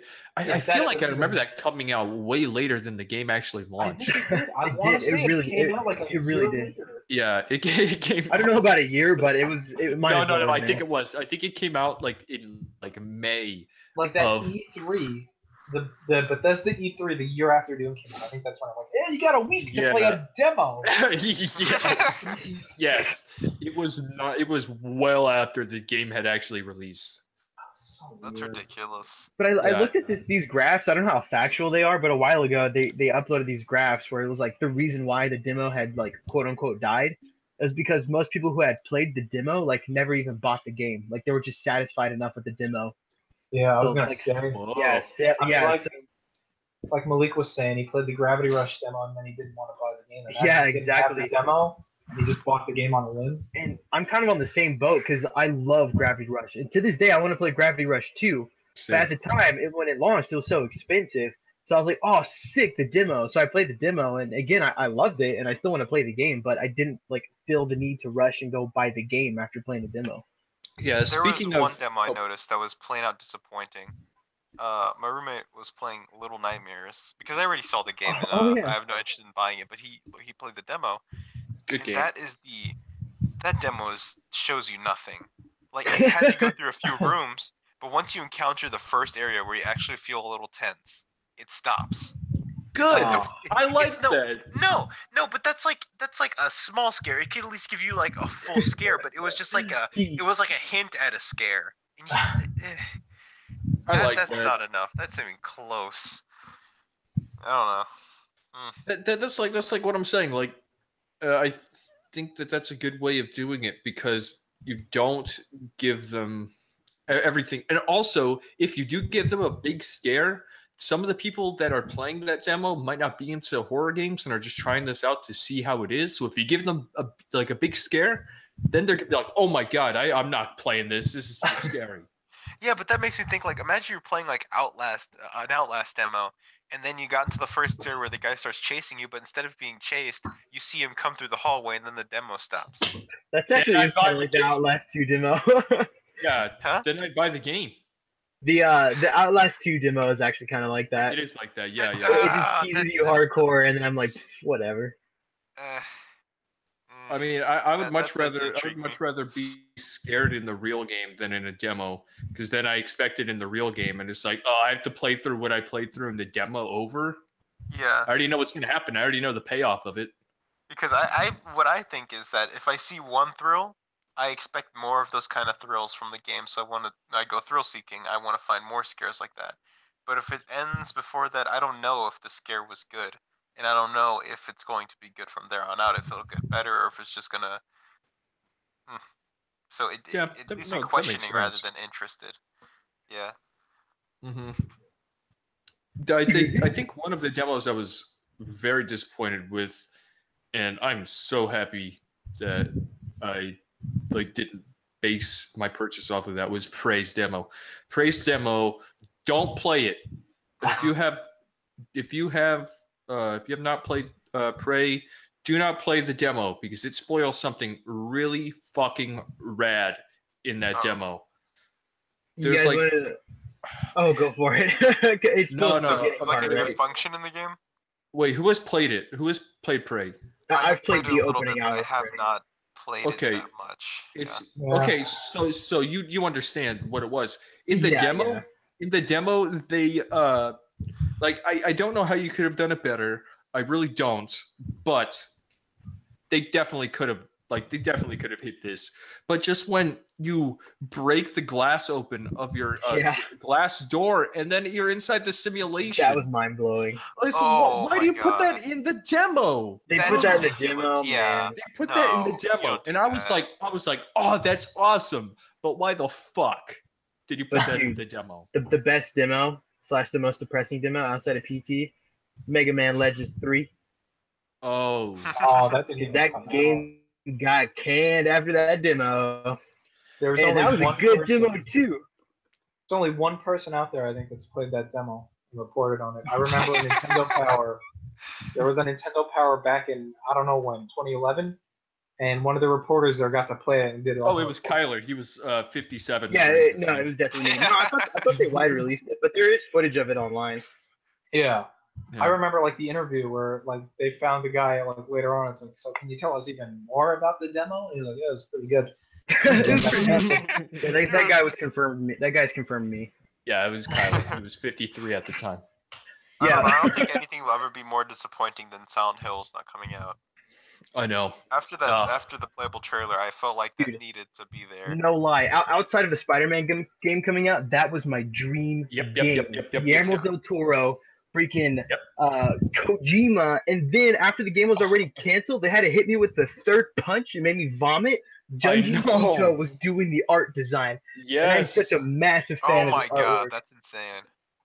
And I have nightmares to this day. I lay in bed rolling around thinking of my dream. That would have been game. such a morbid game. That would have been the best Silent Hill. And like the out trailer there. they showed during Dude. Tokyo Game Show, Oh like my after God. like oh my god, there's this big man in a hallway and there's It a could have baby that been throws the up. best game of all time. Oh, It it's could so have cool. easily just like because the worst thing is that Silent Hill had such a weird way to end off with Downpour that coming up with Oh, something yeah. like Silent Hills to continue it on or to like make a spin-off was just I don't know. They could I have done was, so much with it. I was one of the very first people to actually trigger the thing at the end. Oh really? Oh Yes. my god. Yeah. I remember back on the good old NeoGAF days. Oh, R.I.P. Yeah. Rip. Everybody was playing the demo and was like, "What the heck is going on here?" And then people were like, "Wait, I think this is a Silent Hills game." And then people were like, "What the hell? What's going on? How do we trigger what this lady triggered?" Because it was a woman who had triggered the trailer. Yeah. So everyone was like, "What the heck? How do you do this?" So I was just playing around, dude. I was in this for like 4 or 5 hours Oh my afterwards god. trying to figure it out. And I had my mic in, and Yeah. I said something, and then it triggered it, and I was like, "Wait, whoa, That whoa, is so what's insane. going on? What's going on here?" And then the phone rings. Walk over to the phone. He says this line. I completely forgot what it was, and then it hits, do. and I'm like, "Oh my god!" I got like chills and everything watching this, and I immediately went back to Gaff, and I was like, "Guys, I did it. And they were like, what, how? And I was like, I don't fucking know. That's- I couldn't tell you. I couldn't tell you. Even to this day, there's still no concrete way of doing it. I know I've triggered it like many times now, and I've Yeah, never same. once triggered it without a mic. So you do need a mic. Yeah, But, and there's that line. Like I think you either have to do the Metal Gear Solid ring or whatever, Oh, or really? there's another one Jareth? with there's Jareth, and then there's another one with Kojima saying, "Do you like it?" No way. Yes, I yes. usually every time I played, I usually just start talking into the mic, like standing in place until I heard the third baby laugh. Oh, dude, I love it so Me much. too. I love horror games because they're the only things that make me feel anything on the inside anymore. But Same, man. Same. no game has really like scared me to my core except for that very first playthrough of PT because it is Yep. like you don't know what to expect. And like Absolutely. that first time you go through the door and you realize that you're looping, and like you Exactly. realize every single time you loop, like a tiny little thing is off. Like that just puts you on edge because like anytime you go through that loop, something could be different. We got to stop Man, talking about this. It's I making me love so Yeah, sad. I love it's PT. making me so. It makes me mad because it's just there were good stories in Silent Hill. You know, there's people with regret. There's people who've killed their wives and stuff like that. And this one, it was like a dead fetus, and the wife you probably Oh, I killed her love too. that. There's a dead It could have been fetus. Oh. and it could have been so many. Like it could have been such a crazy You story. heard Such a, this woman Eraser getting head cut baby. up. Oh my god. Ugh. I love it, and all the stuff on the radio. That place is so I eerie. It's so know. you just hear it from a distance, And then you that know. thing watching you from like above. it Oh, would have that been was the so weird. darkest Silent Hill out there. Like I know it. Okay, we got to stop talking about this. It's actually Please. making me angry I'm that we so don't have. depressed. So demos, everybody. A single tear Oh. falls. R.I.P. R.I.P. So the last question before we get into our movie discussion is difficulty options in games. This question comes up a lot regarding like Dark Souls or again like Fury, where you have this difficult game that's meant to be difficult.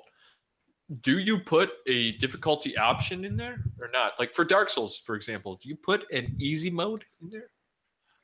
I I think think my- there should be one, but if it's that kind of difficult game, I like it when they do it teasingly.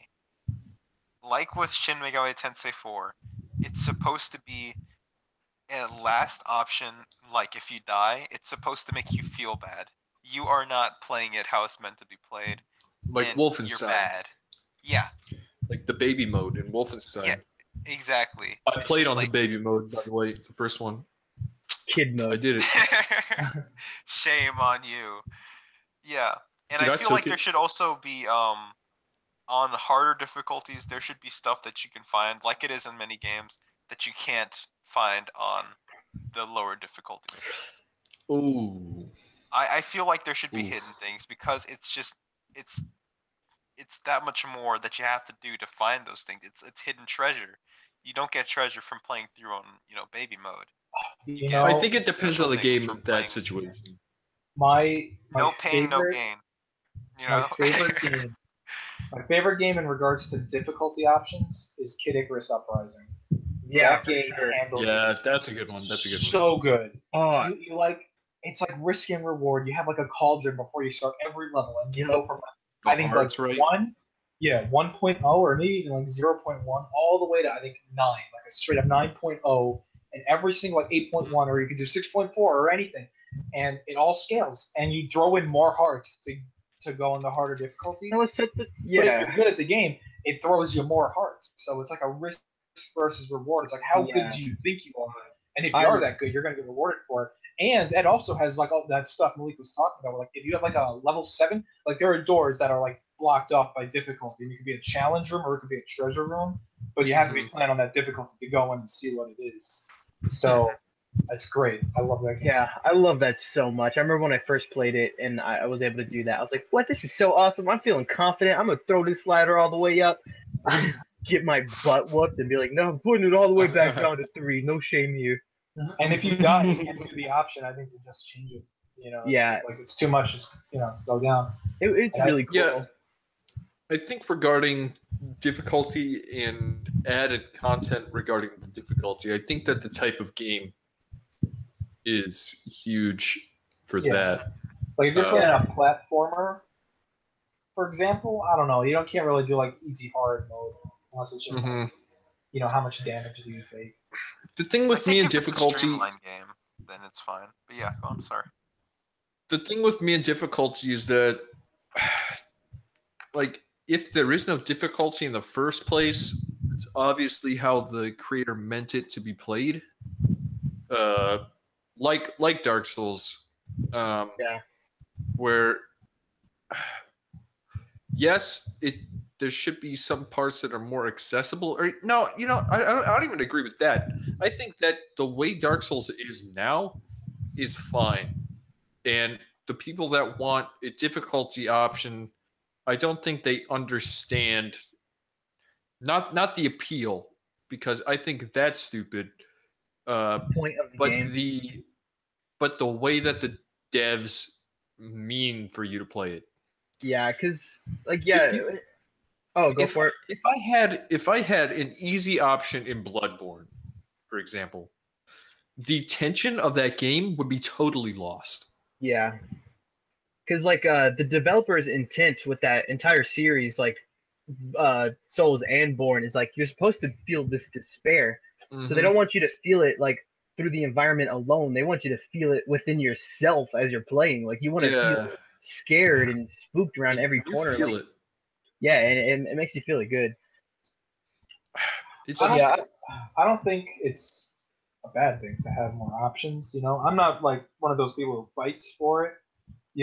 But if you were to ask me if there should be one, I don't think there's any harm, because you're not, in theory, you shouldn't lose the original intent. It's always going to be there, if there was an easy mode for Bloodborne, you could just ignore it completely and just play on normal.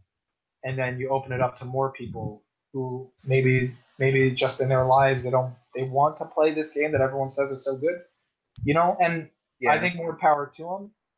Me personally, I mean, I take it. I don't know, but that's where that reward thing comes in. Yeah. I don't really mind it, because I live with a big family and have a lot of younger family members who love to play games, and I have my cousin who's 4 or 5, and he's getting into video games, and he's playing Mario, but man, he just hand him the controller and give him Bloodborne. Do it now. Some of the jumps he can't make because he can't fully wrap his head around the concepts of you hold the button down longer, he jumps longer. So I'm fine with for a kid mode, I guess, in a Nintendo game. It doesn't really bother me, but Dark Souls is a whole different ordeal. I don't think Dark Souls should have a difficulty setting at all. I really don't think so. Because then if you go on Jonathan, what you said is that there's no harm if you have a easy option, but then it splits the community, and then you get those people that are already high and above everybody else saying, "Oh wow, you played on the easy option." But the thing with that is people already do that. Me? Yes, without exactly. They're so if they added it would be exponentially worse. That's true. But that's just supposed to invigorate people to try harder. That's what I think. That's what it would do to me, at least. But I guess not everybody has the same personality. Some people get some kind of elitism thing when they play the game. You know what I mean? For sure.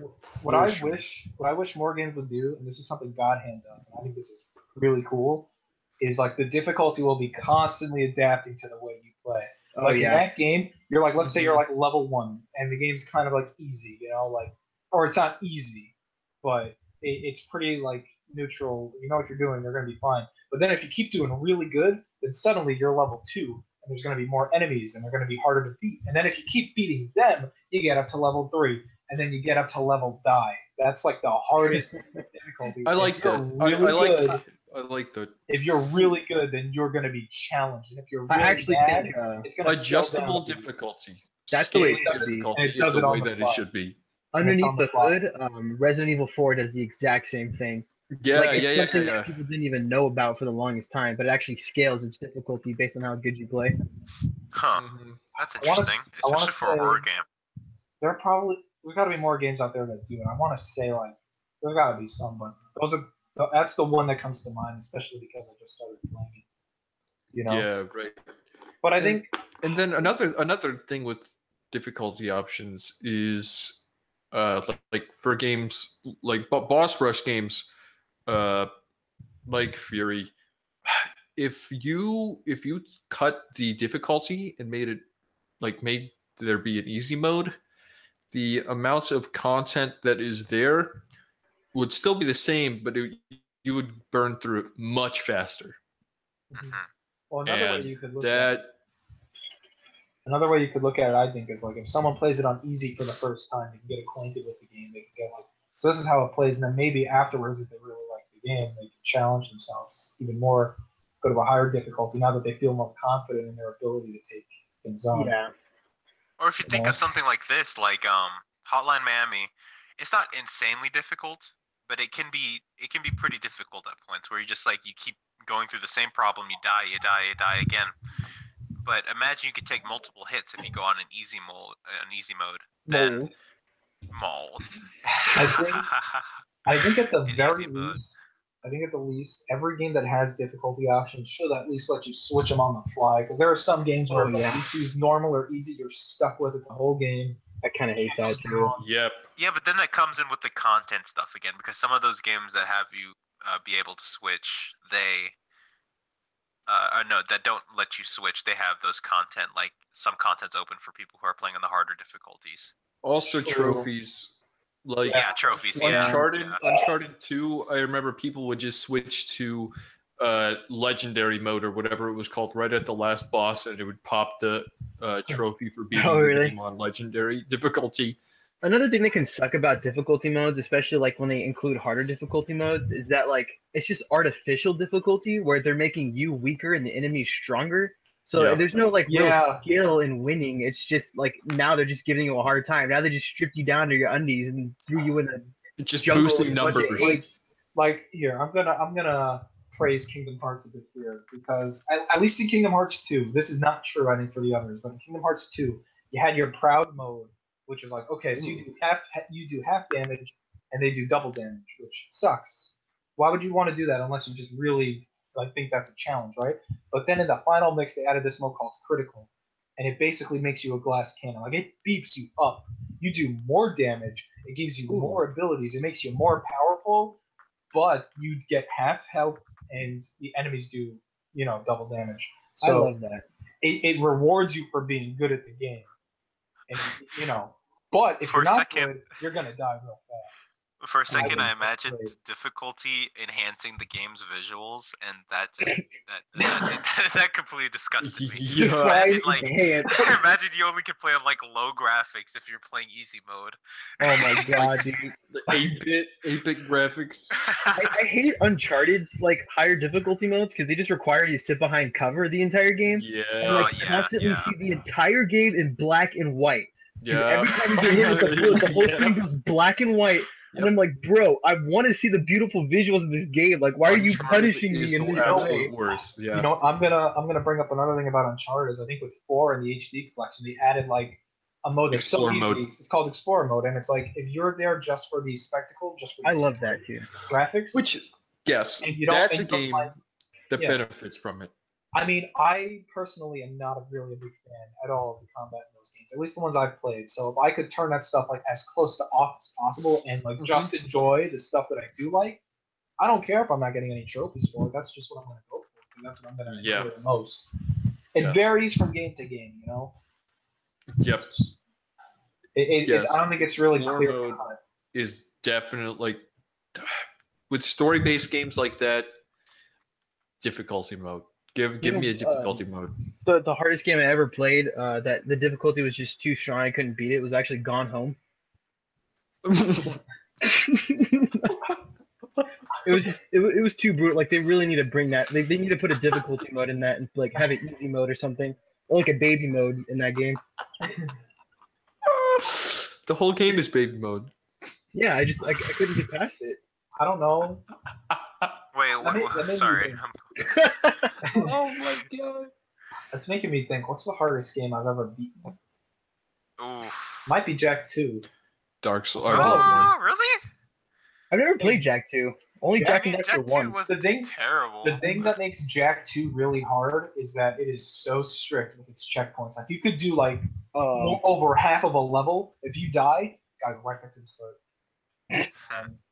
It's like that for a lot of levels. I mean, I remember it's probably not the most difficult thing I've beaten, but, like, it's always the first thing that comes to my mind for some reason. when I was Yeah. a kid, I loved Jack and Daxter 1, and I went over to a friend's house, and he's like, well, I got Jack 2. I was like, what? There's a second game? Let me check this out. And I saw he was like running around with a gun, and I was like, what is this? This isn't my Jack and Daxter. Turn this off. I was so disgusted that they would change the game. Jack 2, I think, is better than people give it credit for. Yeah, I really need to play it. There are some games where I don't think that content should change, actually. When I'm really thinking about it, I was just going through my library and I was looking at Postal 2. Yeah, it's all And- game by game basis. Yeah, because when I really look at that, Postal 2 doesn't benefit from its difficulty at all. Sure, it'd probably be a little, you'd grind through it really quickly, but it's not really about the difficulty in combat in Postal 2. For some people it can be, but really it's just about having fun in that game, and, you know, upping the difficulty doesn't change it for a lot of people. I Mhm. think Or the doesn't hardest make game it I ever that much actually beat Better. was Super Mario Brothers 1. That is a hard game. It is tough. Like trying to get through it in one like game over. That ain't no joke. There is a way. There is a cheat that lets you start back at the start of a world instead of. The Oh start my of the god! When I game. first learned that, I slapped myself in the face so hard Oh, because I was like, "Are you kidding me?" Actually? The whole time. But yeah, it was like the biggest face palm. I had to go to the hospital for like a month. I started bleeding from my eyes. Yeah, I couldn't see for 4 weeks. Oh my god! Yeah, I think the hardest game I ever beat was Bloodborne or Dark Souls 3 because What is those baby games. hour? Yeah, it's little baby hours. Those games I always play on my own before I play with friends. So I guess that kind of. I'm the same way. I like to See- try to as my see- best to not summon. That's the thing too with Dark Souls. You can summon your friend whenever you want. Yeah, but that's how you get the. I mean, yeah, it is obtuse. it's super obtuse. You'll be playing with like XX Grandma Lover 49 or something for a little bit. Yeah, but once Yeah. you get it, once you understand it, it's fine. Yeah. It works. And so I think playing with friends definitely makes the games easier, and I think that's the way you do it. I like to do it on a With Dark second Souls. playthrough. Yeah, same.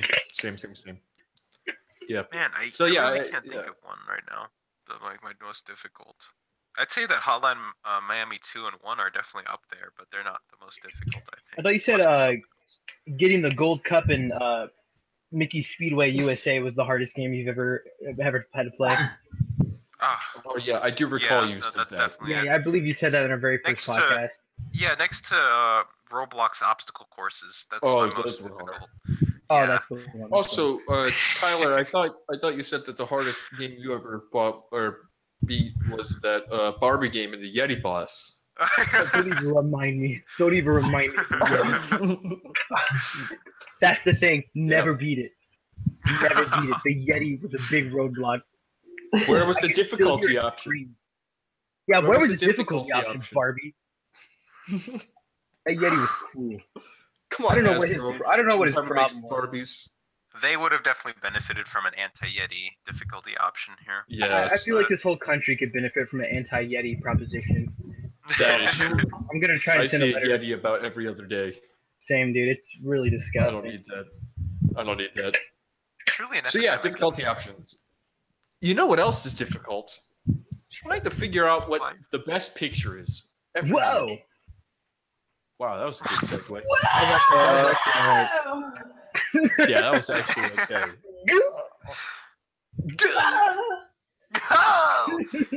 Talk about movies.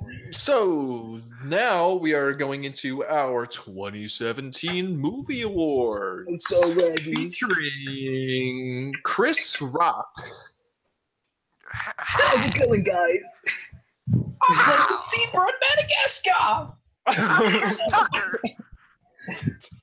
I'm a Chris Tucker lookalike. I'm Will Smith. For some reason, I thought Yeah, of Eddie okay. Murphy instead of Chris Rock. So we're gonna go through a couple of categories: Best Picture, Lead Actor, Lead Actress, Supporting Actor, Supporting Actress, Director, Animated Feature, Screenplay, Cinematography, Film Editing, Sound Mixing, Production Design, and Original Score. We will start from the bottom and work our way up. So that means that we are going to start with the score. Okay. The music this year was not the best, Yeah.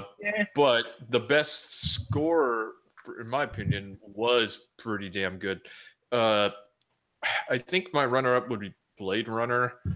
I don't know. Blade Runner 2049 score, it was good, but it wasn't great, or it wasn't as good as the first ones. Nothing's as I good don't as the know. first ones. Vangelis. Okay, I didn't watch the first ones, but What? I didn't. No, I haven't seen them yet. I saw the new Blade Runner, and I think that the music really worked well together with everything else to really entice me. I didn't. If the music goes in the background well, I feel like it really just reels me in. Then So did it's great. did I Blade liked it Runner a get lot. get your best score?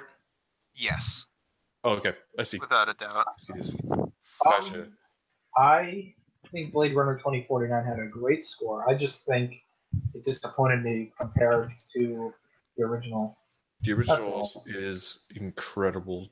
Like, yeah, Original Blade is Runner my favorite. 2049's is very good, but I love it. I think this year, I have to give my best score to Alexandre Desplat for Shape of Ugh. Water. Oh, Yeah, I 100% Huh? agree. Oh, it's my answer. Yep. Okay. That was my answer as well. Dude, Shape of Water. What a good ass movie. Ah, It's a great the movie. score. Okay, let's talk about this. I remember right after the movie, I looked over Jonathan and I was like, Professor Layton. That's what that was. That's what that was. It reminded me of Professor Layton. It was so comfortable. It was like it was when they were first showing the city, and there was like the fog and the smoke all over the place, and with like the neon lights, and it was like France almost. Yeah. And then the music started, and I was like, "Oh my gosh, this movie's gonna be so special." And Everything about that movie made me smile from ear to ear the Yes. entire way through, and it Oh, reminded yes. me why I love to make things in the first place. I still Yes. need It's to so watch. delightful. Damn it! it is so delightful. Oh my god, yes. It was just like that French music. Oh, it was so good. But like the opening crawl with when the camera was like going through the room full of water. Oh my god, the music! Oh, yeah. I was like, oh shit, okay, this is it. Guillermo del Toro is back. The movie is the total package. He never left. It really is. Yeah, he never left, but he did for a couple of years, and then he came back. I heard Crimson Peak was the best, Yeah. so I never saw it. I wanted to, but I like It's Pacific Troll Rim. Troll Hunters on Netflix. That's true.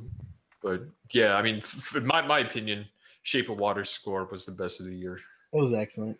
I think so too. Yep. I mean, it didn't have that much competition, but still.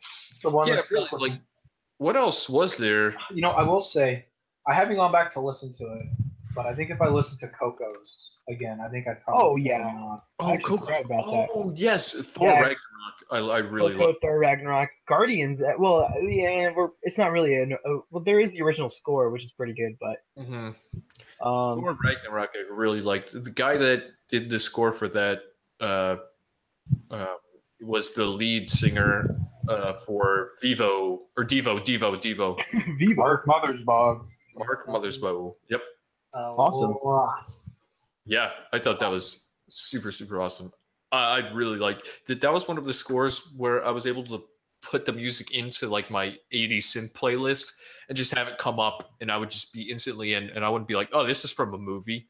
I was just like, oh, this is a song, and I like this. Yeah, it's very This is good. good. Oh yeah. So next up on the list is production design. I'm gonna take a wild guess that we all have the same answer on this one. Probably, dude. It was pretty tough for me actually, but the answer is Was it? unsurprising. Blade Runner 2049. Blade Runner 2049. Blade Runner. What Yeah. was it up against? Actually, Shape of Water. I will Okay, say, same here. don't laugh at me for this. Okay, But no, that's fine The though. production design in Paddington 2, I didn't see it. excellent. Only Actually, I because saw a bit of those, and I can agree with you. Yeah. every single frame in that movie is like intricately set up with the exact specific colors and like specific props to like make every frame like visually interesting. That's what I felt about Shape of Water. Yeah, It's- Shape of Water as well.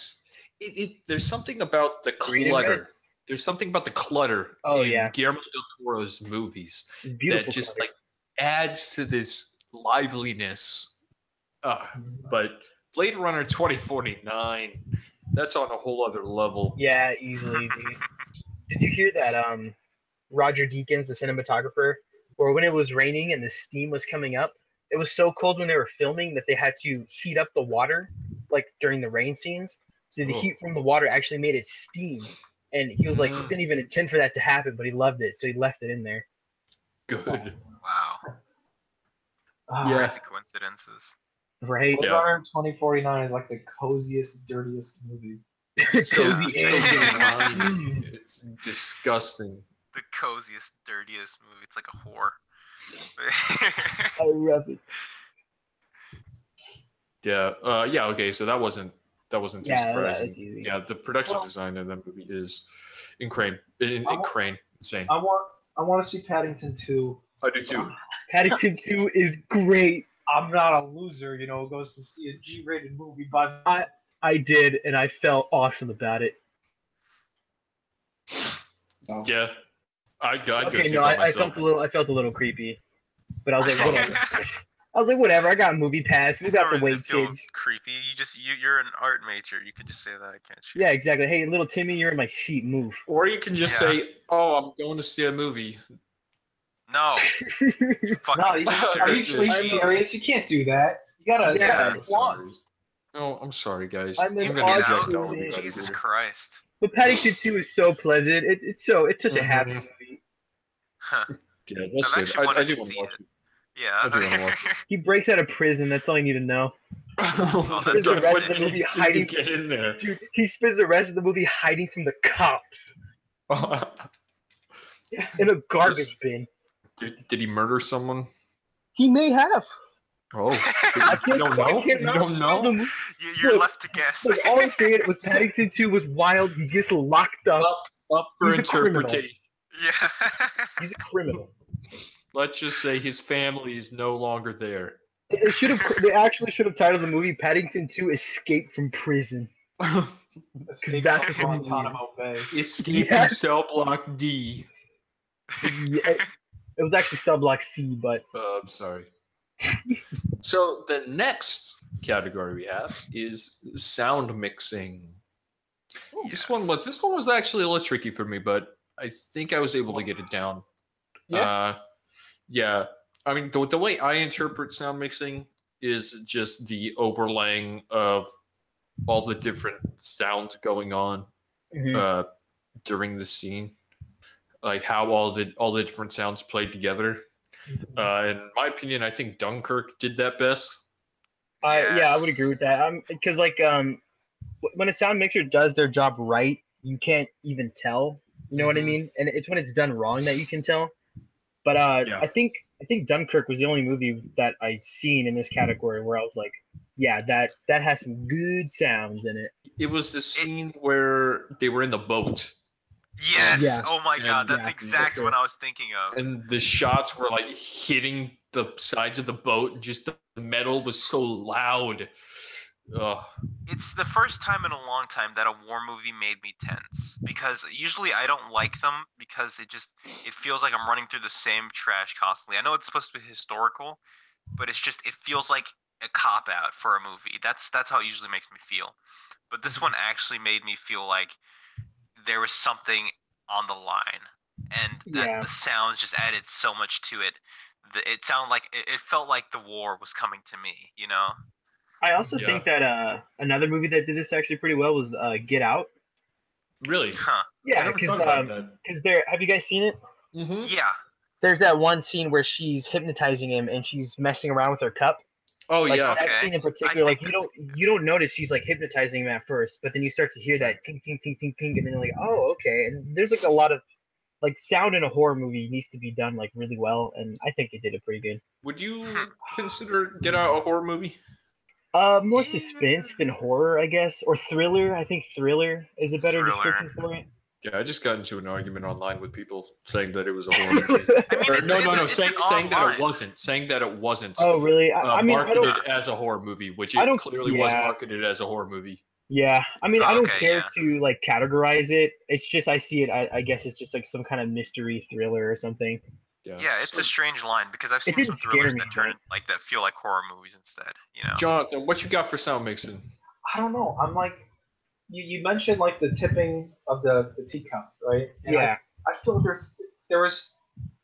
I'm trying to like remember because I want to say there was like some sound moment in a movie I've seen this year that has like that kind of effect where it's like, man, that used sounds super well, but it's just not coming to me. This is like one of the categories I couldn't come up with an answer for. Like, I was thinking Dunkirk, but I think my Dunkirk experience is kind of ruined because the theater I was in, it's like every time there would be some bass, you'd hear the speakers shaking. So Oh, Yeah, same here. Same instead here. of actual bass, it would just be like. You gotta see it in IMAX, bro. You gotta see it in I IMAX. saw it in IMAX. I saw Oh, Oh, get shit on. damn. it must have been like one of the Limaxes. Dude, Uh, you Bro, just gotta no, but when shit I on saw it, it. it was the exact same way. It took me out of the movie because I could just hear the speakers go. Yeah, I will say it was a little too loud for its own good, but Yeah. it was still better than anything I think I've heard this year.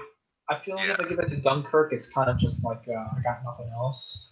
Yeah. I wish I knew something better because I know there's got to be something that I don't. What about better. the- It's just- Shape of Water, like the creature has some like cool noises too. He does. He does. Just give it the Shape of Water, dude. Just give this whole Yeah. thing to Shape of Water. Okay, dude. I'd like to give all the awards to Shape of Water, supporting Okay. actress Shape of Water. I would like Supporting actress Goo Boy. Cute boy. Good All name. Smash is promoted by the Emoji Movie, and therefore Emoji Movie is our best picture. Wow. Congratulations to the Emoji Movie. Yeah, congratulations. I don't want to be here anymore. Everybody clap. I refuse to clap. Lock me up like Paddington. There you go. Good. So next up, we got sound editing. This one was the easiest for me. Yeah. Yeah, After this too. and the one after this. So we'll just hit two birds with one stone. Or no, we won't because maybe other people will have different things.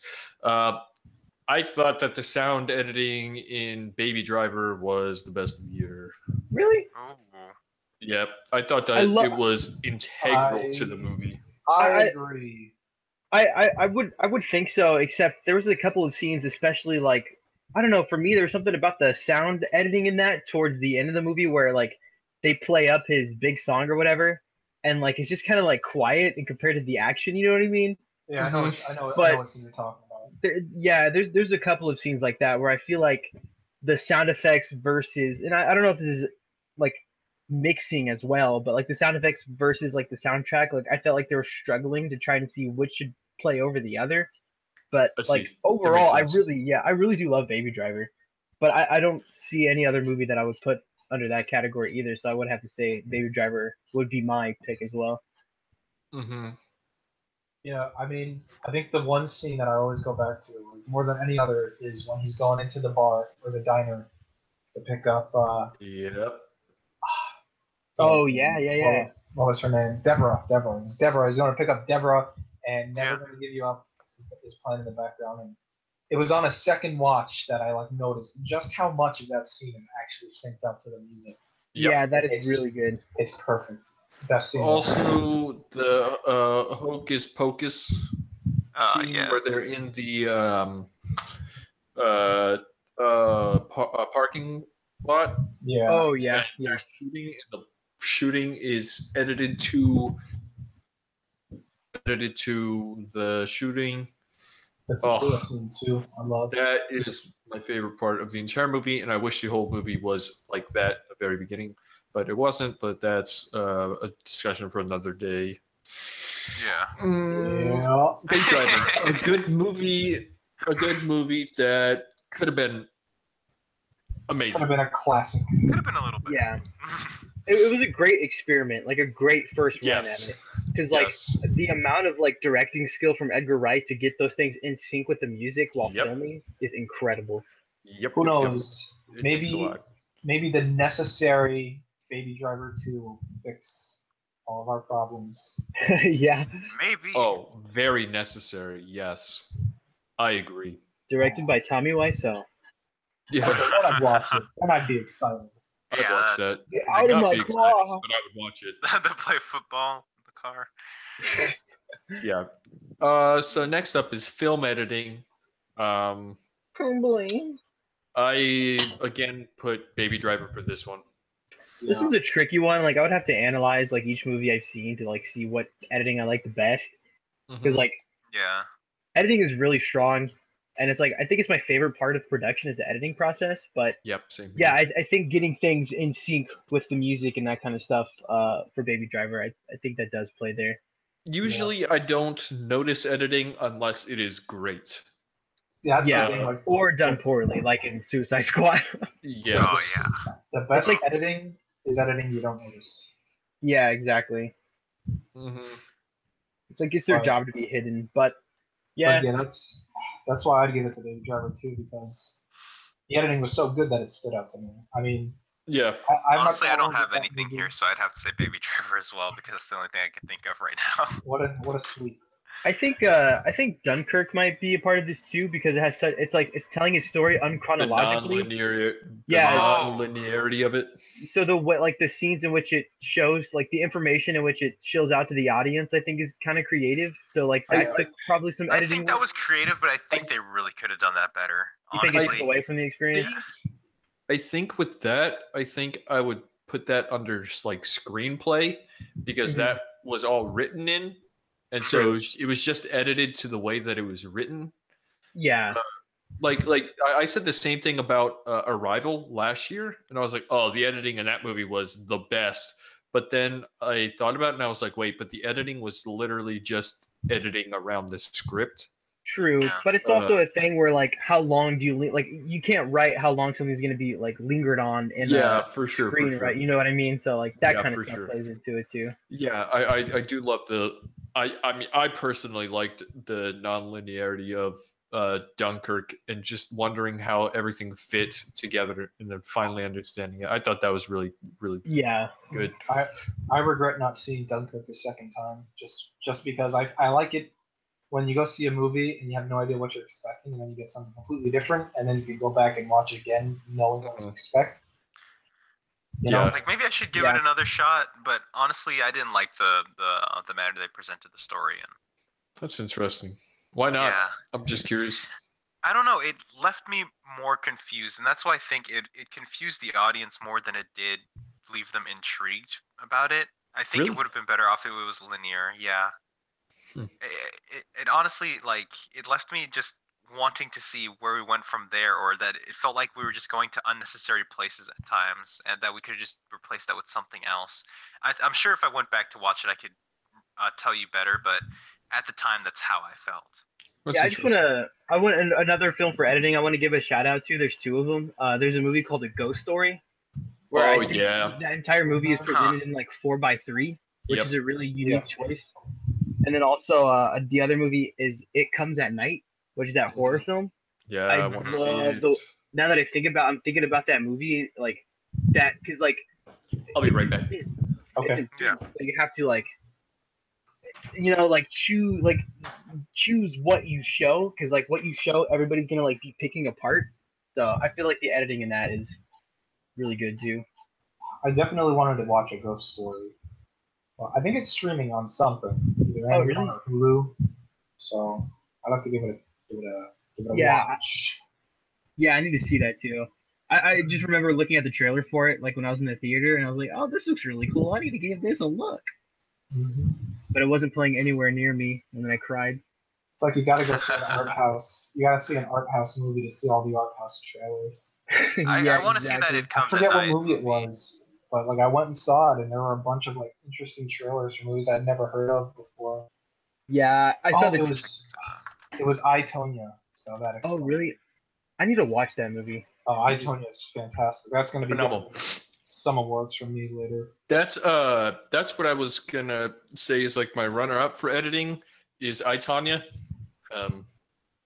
I love the way that there's a certain style. It's like a quasi documentary style that I love so much.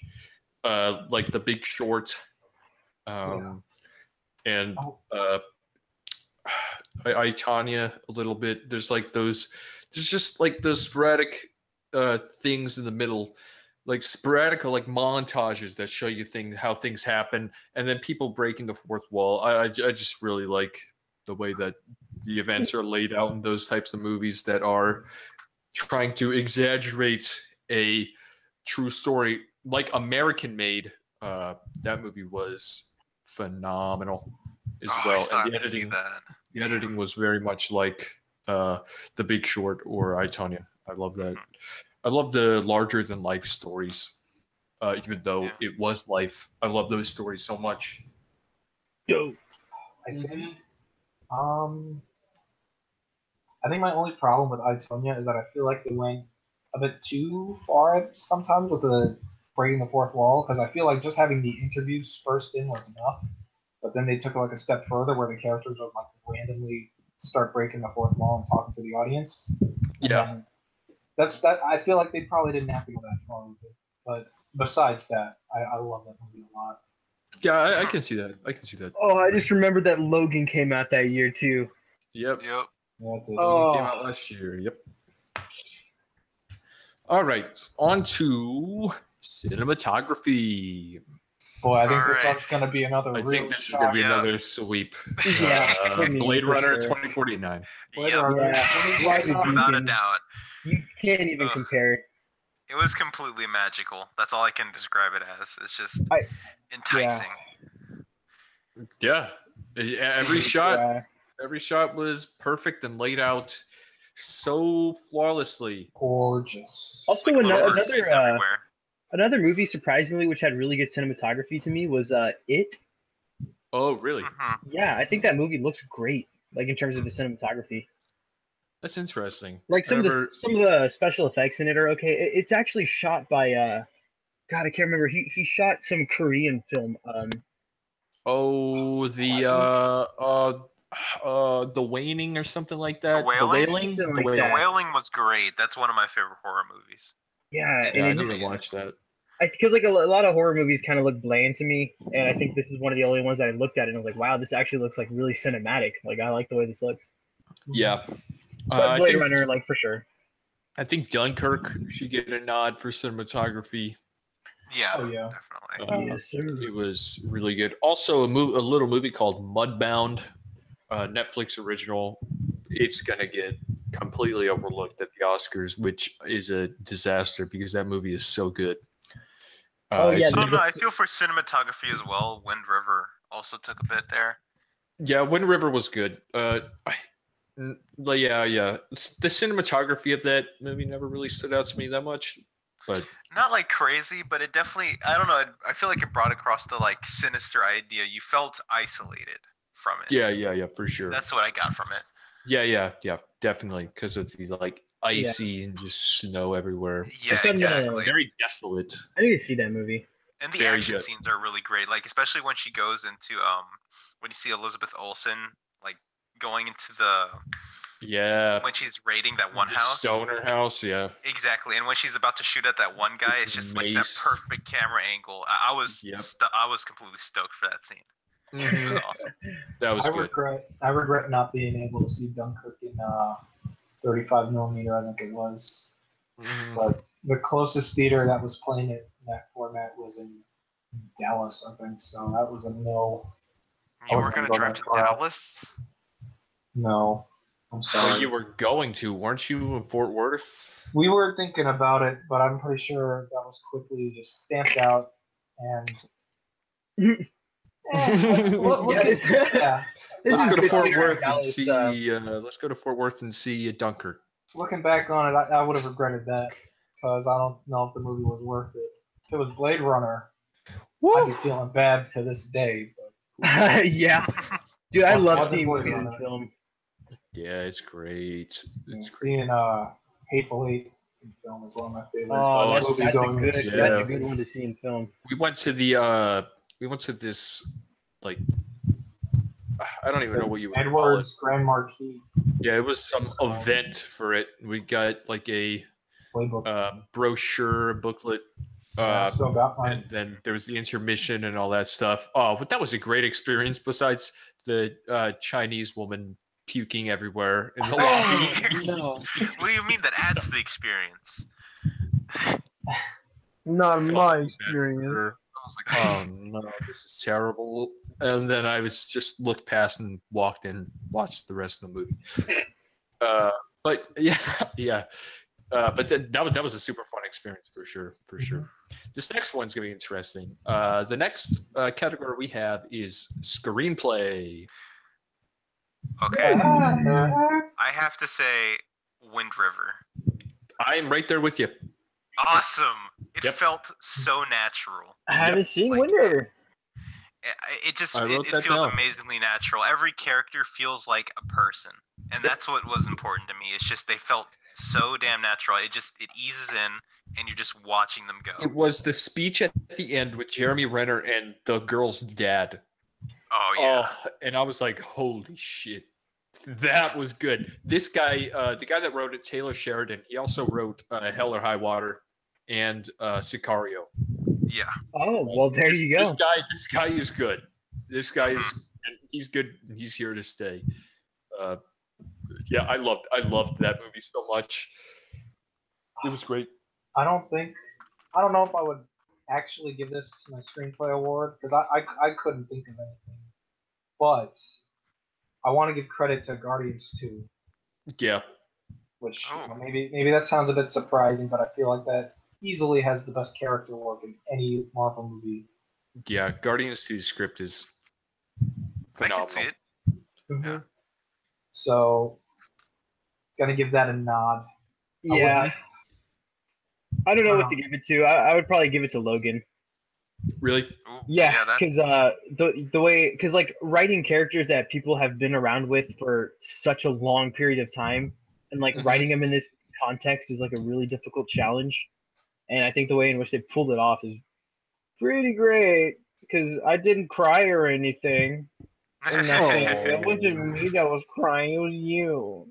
It was raining in the theater My eyes are leaking. for my eyes. But My yeah, eyes are leaking from my eyes. I Yuck. really liked it. It didn't have like a generic superhero plot either, which is one thing I applaud it for. Mhm. Mm-hmm. I think the script for Shape of Water was very good as well. It That was. too. That too. Yeah. And Paddington 2. Shout out to Paddington 2. Yeah. I think we all want to give it to Emoji Movie. Oh, Wow. eject. Block. No, yeah, but like, oh man, Wind River's script was pretty phenomenal. Mhm. It was so good. The movie was so well acted as well. It just the script lent so much to that movie. It was great. Prove it. John, do you have anything? Well, just Guardians 2. I'm trying to think. I'm still what's like the best writing in a movie I've seen. And I have not seen Wind River yet, so I don't know. Yeah, if you like Sicario, I'd say give that a shot. Oh, Yeah. if you like any movie, give this movie a shot. Yeah. It's so good. I mean, I Especially think that right. scene, I can't spoil anything. No, never mind. I think Hint- writing like editing is just one of those things where when it's good, it feels natural and you almost don't notice it. You know, I heard Lady Bird, Like Lady Birds was very Yeah. good. Yep, I heard that. Lady Birds was super good. I heard that the Phantom Thread was really good too. I haven't seen it yet. Yeah, I Yeah, haven't seen it. Paul Thomas I, Anderson movie. I really don't have any desire to see it, but Really? I like Yeah. Paul Thomas Anderson, so yeah, he's good. I like The Master a lot. yeah. it's the kind of movie where I There's didn't a- go out of my way to see it, but I'm the same way. I kind of wish I did. You know, I might still be playing. I have to go look. Yeah, it's just one of those movies where I just had no interest in it at all. I'm kind of in the same boat, but I feel like once I watch it, I'll really enjoy it. Yeah, I'm- exactly. it's- Like if I force myself to watch it, I'll probably think it's a good movie, but I really don't give a single shit about a guy making dresses. You disgusting plebeian. Sorry. Wow, jeez. Open This your is- mind, you Following his troglodyte. dream. That's the thing, though. Mhm. It's one of those Caveman, movies. yeah. It's one of those movies where I know really nothing about it besides the name and the reviews. So it'd be a Same. total surprise. Yeah, I kind of Yeah, I don't want don't to know know. I anything kind of don't about want to know anything about it. Mhm. I wish I heard could it's go into- wild, but I wish I could go into every movie blind. mhm. Me too. It's so hard now. Wish I were blind. Oh, I can fix that problem. See me Friday. Yeah, just slap yourself on the face super hard. Yeah, just beat Super Sawdust Mario in Brothers. your eyes. Yeah. Just So stick the your- next category we have is actually a fun one this year. It actually makes sense. Animated feature. What is Oh yeah, this one is so easy for me. This is the easiest. Like this one, it deserves it. I don't even think it's a. It I don't think it's deserves a bad. I don't think it's a bad year for animation either. No, yeah, it was awesome. Actually, well, okay. First of all, for me, it's Coco. it. Yep. Yeah, it's Same. Coco. Absolutely. Second I of haven't all, seen I that just yet. want I've to heard it's good. I just So wanna- very great. good. Coco's I one of my just favorite shout movies out of the to, year. Yep. to how good the Lego movies look. Yes. Because every little All of detail, them. as far as the scratch marks and the fingerprints on the characters, and like animating it in such a way that it looks like it was a stop motion film instead of Mhm. really smooth, it's awesome. It's awesome. It's But incredible how they do from, that. from Yes. beginning to end, top to bottom, everything, the score, the everything, Coco. Coco's the 100. best. Coco is honestly one of my favorite Pixar movies. Period. It reminded me it's why I up there love for me. Pixar. It is so great. Because I missed out. with Cars 2 and 3 and Brave, I was like, I'm not really feeling Pixar that much anymore. Like I like Brave is yuck. I like Brave and I like all that stuff, but it never really hit me in the same way that a Pixar movie would. Coco reminded me that Pixar, they're the ones. They Yes. got it. I think it's been a shaky decade for both Disney and Pixar, at least in my opinion. I know a lot of people I agree. really love Disney movies this decade, but there's only like 2 or 3 I really like. The rest of them I'm iffy on. I could do without them. Pixar, I think, actually has a better track record this decade, even though they've also had some duds. But that's Yeah. neither here nor there. Coco is one of the best. Next year's best animated, or this year's best animated film is going to be The Isle of Dogs. Watch it. Oh Yep. yeah, yeah, Oh, yeah. I I agree. believe It it. probably Fight will me be. immediately. Like it looks great. Fully It's Yeah, gonna be outside. so good. No, I love it's- Wes that, Anderson. that's what's no Coco. I think- The thing with the Pixar movies that have recently come out is that the characters just lacked anything, but then here, oh my god, it has like my favorite character out of the entire year. In the Oh yeah, movie. it's the side character. Juan is so great. Juan is awesome. He's the I love best. everything about He's Juan, the dude. best character and I'm gonna say it, in any Pixar movie. I think he's the best and most well written, well thought out character. He's Wow, fantastic. Yeah. he must be really amazing. Jesus. He is No, he really is. He so great. dances. He You'll makes know. jokes. You'll know exactly what character we're talking about too when you see the movie. Yep. Okay. He The only is thing, phenomenal. the only thing about Coco, and I kind of discussed this with Braden for a tiny bit when we first talked about it, was like the overall plot fell into like a Pixar trope that they always kind of do. Yeah. And without getting into specifics, it's like flipping the reverse, the roles of like the person you think is good is actually evil. You know what I mean? I feel like a lot of Disney movies have fallen into that trap, and I'm getting bored of it. Yeah, Every like- Disney movie falls into that trap. basically, yeah. Well, I mean, every Disney movie since Tangled, I think. Or Yeah, I don't know about basically. Winnie the Pooh. Every Disney movie has been like, Winnie the Pooh. you thought I was a good guy, but I'm a bad guy. Yeah, the thing is though, is that I was actually genuinely shocked with Coco. Like even though Yes. they do fall into the same trap, like it still Yes. hit me. Coco Yeah, did it the yeah. best. Yeah. I think. I'd have to actually think more. I think Zootopia's was good too because you were always thinking that the mayor or the mayor was a good guy, and then oh no, I'm actually a bad guy, and then the sheep or whatever is like, no, I'm actually the bad guy.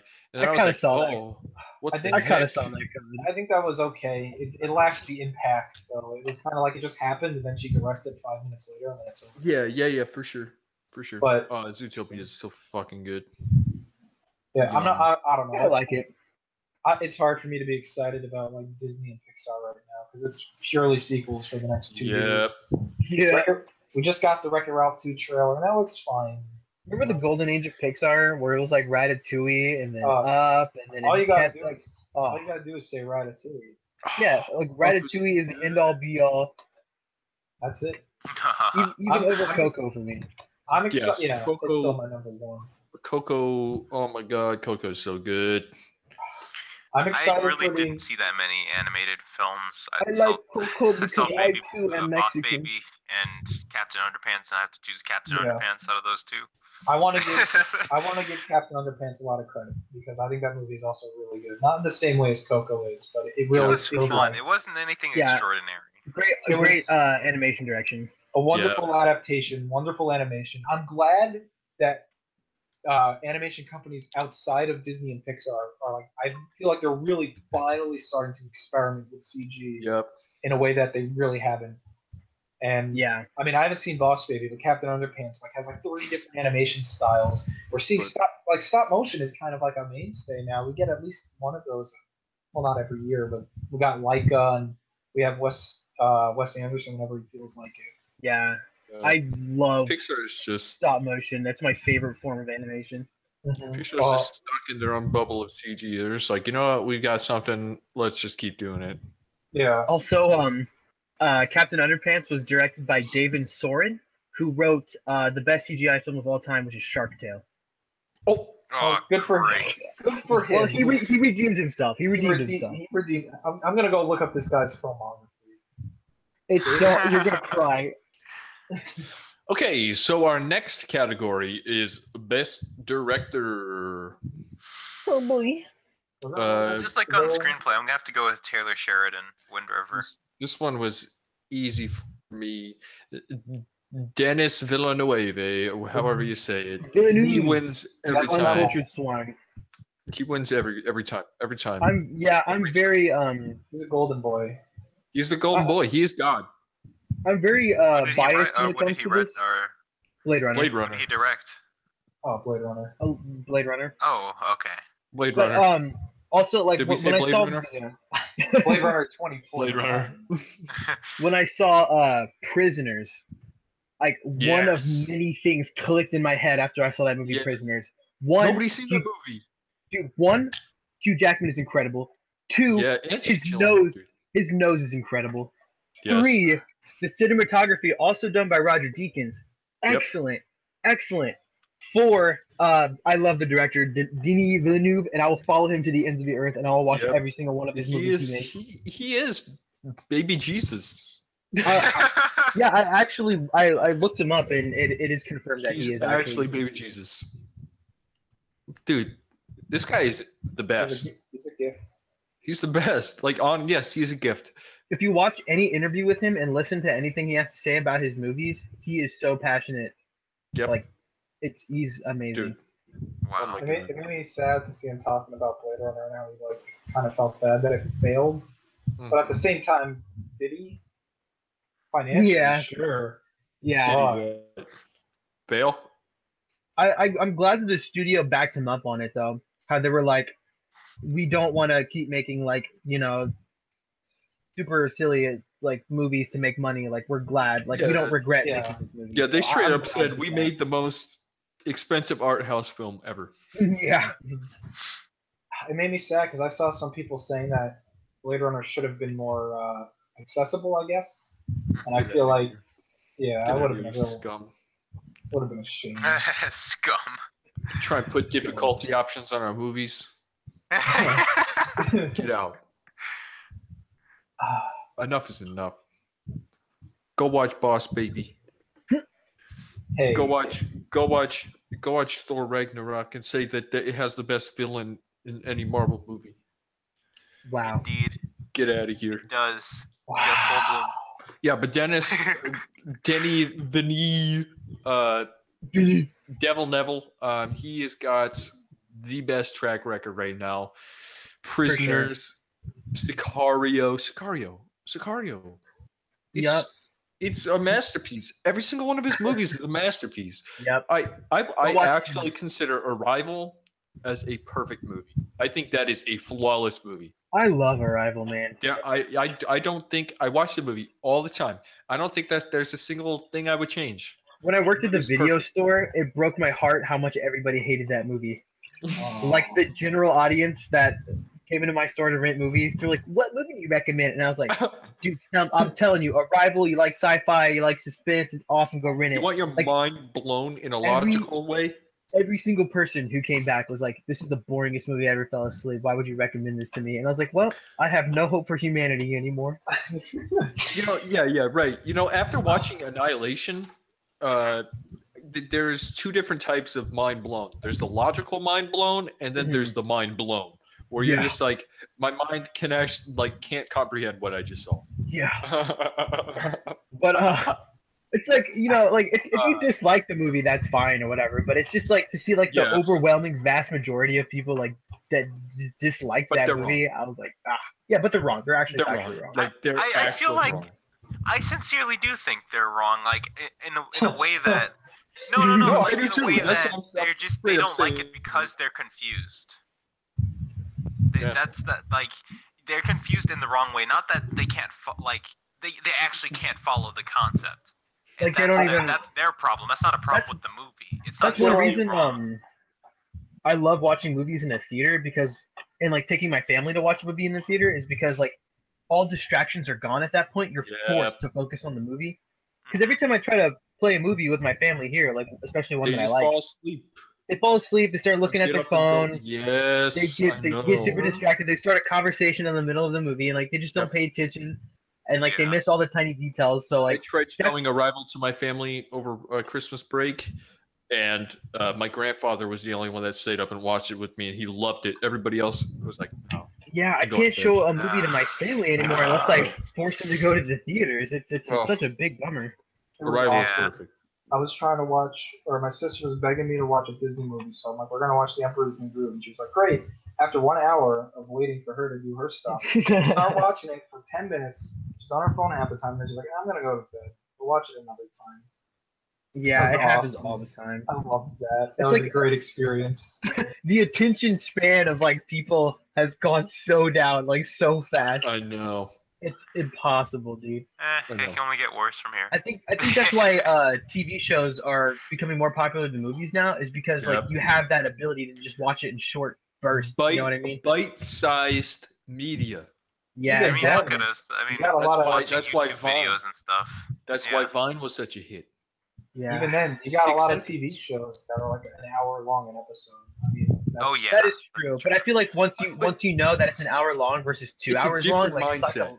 yeah, it's a completely different mindset. Mm-hmm. Yeah. Plus, it's probably like slower pace because you have to stretch a story out over multiple hours. Yeah, And exactly. it's something you just jump back to. You don't jump back into a movie. I don't feel like I do. Yeah, I like you watch could it pause on it and go to Netflix, Walmart and get come off back, of it. but Yeah. yeah, I restart it if I went away from it. Yeah. Yeah, So exactly. like you can't watch a movie in bite-sized chunks because then like you're just being taken out of it. mhm. Yep. You have to watch that in one go. So a lot of people are like, I can't sit still for 2 hours. Exactly. I gotta go to the kitchen and look at the fridge for no reason. Yeah. I gotta go to the fridge. I gotta The go action to is the- over. They're gotta go starting to to the talk to each other. I don't give a fuck what they gotta to say. make my popcorn. Oh, we don't Yeah. have any popcorn. Oh, I'll just go back, sit down, watch the movie. Oh, you know what? I'm feeling some popcorn. Gets up, goes to the kitchen. Oh, we don't have any popcorn. Exactly. That's how I feel like, when I'm watching with, on the phone. That's how I feel when I'm watching with my roommates sometimes. It's just like, or these ones here. It's I'm watching like Train to Busan. That's not even that deep of a character. Like not even that much exposition. But there's a bit of character exposition, a bit of dialogue, and they're already like boring themselves to death. It's Mhm. 20 minutes of the beginning of the movie are dialogue. Come on, and then the Yeah. rest is action. Just sit through that. Like, I know. yeah. I hate, like, while I was watching Arrival, like having already seen it, I was like anticipating parts that my family would watch and be like, "Oh crap, that's cool." But it's like in that anticipation, Oh, yeah. you're watching around the rest of the room, trying to gauge the feel of the room, and that's what's bad. Yeah, it's because like Yeah. at that point they just stop paying attention sometimes, and you're like, "What Yes, happened?" And you're you're like, "You "Oh, missed it." the Fucking worst, moron. the I mean, worst it's feeling, character development. I don't understand. the worst Mhm. feeling in the world is when like there's a part that you really love and you want to see how your friend or whoever's going to react I to it, and then you know. look over and they're just on their They're phone. dead. That is Yeah. the worst part, dude. That's why I just don't care anymore. I put a movie on for me and I just start watching it. I don't care what anybody else thinks Yep. anymore. Pretty Yeah. much. My mom walks into the room. You watch the weirdest things. It's like, yeah, because it's good. Oh, did you know that? Did you know that The Greatest Showman is much deeper than La La Land? You know what? I should have given that movie props for best score because that movie's got some good songs. La La Land? What, Greatest Showman? Yeah, Greatest Greatest Showman. Showman. It's got some good Oh, songs. okay. Huh. I haven't seen it yet. La La Land. I feel like I don't know. The songs were good, but at the same time, I felt like they were just readaptations of modern songs. Like I felt like I heard a lot of modern songs, it wasn't, which is it good. wasn't- They worked with it, but it's like Yeah. Not every song was a hit, but the songs that I liked, I think I really liked. If I'm the movie curious, was like the some beginning the whole props. time. Man, Oh, what a Oh start! my god, dude! What What do a you, start! Best start of the year. What do you guys think of Lala? Oh wait, oh no, I'm sorry. Wait, we moved on to another category. What? Best Oh, star, no, like best number one start, star. Best starts of the year Oh, goes to Greatest Showman. Okay, end of I see, I discussion. see. What were you gonna Okay. say? Okay, I thought you said best star of the year. I thought we had moved on to a new category. Okay, no, I was just gonna say, what did you guys think of La La Land? Oh, La La Land Loved is it. one of my I thought it was favorite great. movies. Loved it. That was Okay, one I movie- love Should've every been single movie of second the of year. that movie. Movie of the year However, 2016. so many people hate that movie, so I feel bad for liking it. No, And I'm like, no, no, what? Is there something I'm not seeing here?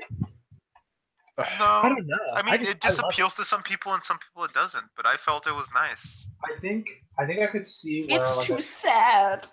I think I could see where disdain comes from before you get to the ending. You Yeah, know? for like sure. if the movie was exactly the same but the ending was not what it was, I could kind of see it. But the entire ending completely like Perfection. flips the movie on its head, and it's It was the perfect. first time I had ever gone to the movie with friends who could not finish the movie and we had to walk out. What? No. Yes, I saw the movie for Really? I saw the movie for the first time by myself. Because this is before it was mainstream, right? So I had to go out of my way and like drive to go watch it. Yeah, that's what we had to do. And then as soon as it came to like theaters, because I love Damien Chazelle, because I love Whiplash. It's one of my favorite movies ever. Amazing, better than. So I was like, okay, my friends, I agree. I went to high school with them. We all like movies and stuff. They're gonna like this movie. And then halfway Disgusting. through, they just look at me like, "What is this movie?" And they Oh like my cringe their ways God. out of the theater. And I was like, "Oh, I hate you guys so much." Oh, I would have. It's- I would have stayed in there and be My like, Yeah, face for turned real. inside out. You wait for me, you assholes. My Yeah. face turned I hate inside that. out. Oh my god, I would have It's like- punched them. They couldn't. Jeez. They looked at me as soon as the musical started, and I warned them beforehand it was a musical. And I was like, "No, trust me. Halfway through, it turns into like a normal person movie. You'll love it." They couldn't even make it to that point. They were just like, okay, "Why I'm did you getting too bring me angry. this?" We're having some really angry discussions. Tonight. All right, we got to Too move much of my on. heart. Change the subject. All right, best Well, we are going to talk about supporting stars. actress. All right. All right. This one's an easy one. Who wants for to me. start? It was easy for you, Jonathan. Very easy. Let's hear it. Allison Janney, I Tonya. By Tanya. Yeah, very good. Easy. I actually gave it. It was between Allison Janney and Laurie Metcalf for Lady Bird as Mhm. Lady Bird's mother. And I think I would give the edge to Laurie Metcalf or how Metcalf. I don't know how you pronounce her name, but she was exceptional. Felt like a true mom. Everything in that movie was just so real, which I really liked. Not the movie for me, as like I appreciate everything put into that movie. Not a movie for me, but the the performances were fantastic, and I think Laurie Metcalf, whatever, was phenomenal in that movie. And I think I gave her the edge over Allison Janney because she was in it more. But Allison Janney was phenomenal. Like her performance is like if you told me this was like a real person, not even an actor. I was like, Yes. okay, I 100% believe. Yes. Like it is so rare, I think, for an actor or an actress to just fall into a role so perfectly that you completely forget it's acting at all. Yes. It's insane. Like, so that's why, yeah. You're making me want to switch. It's tough. This was the toughest one for me. This one and lead actress were the toughest for me, but Lead honestly, actress. this one wasn't too tough for me because I didn't watch too many movies in 2017. But Elizabeth Olsen in Wind River. Wind River, Yeah, she was great in that movie. I felt like she wasn't too spectacular, but she didn't come off as the cliche, FBI. No, yeah, it was subtle. Yeah, exactly. She was subtle. She played her role right. She was cautious and realistic. And All that's in what the I writing, liked about man. the character. And she also led So to good. led to a lot of exposition about the main character as well. Absolutely, yeah. For me, of the movies I've seen, I really like. I don't know if this is how you pronounce it. Daphne Keane, who played the little girl in Logan. She did an excellent job.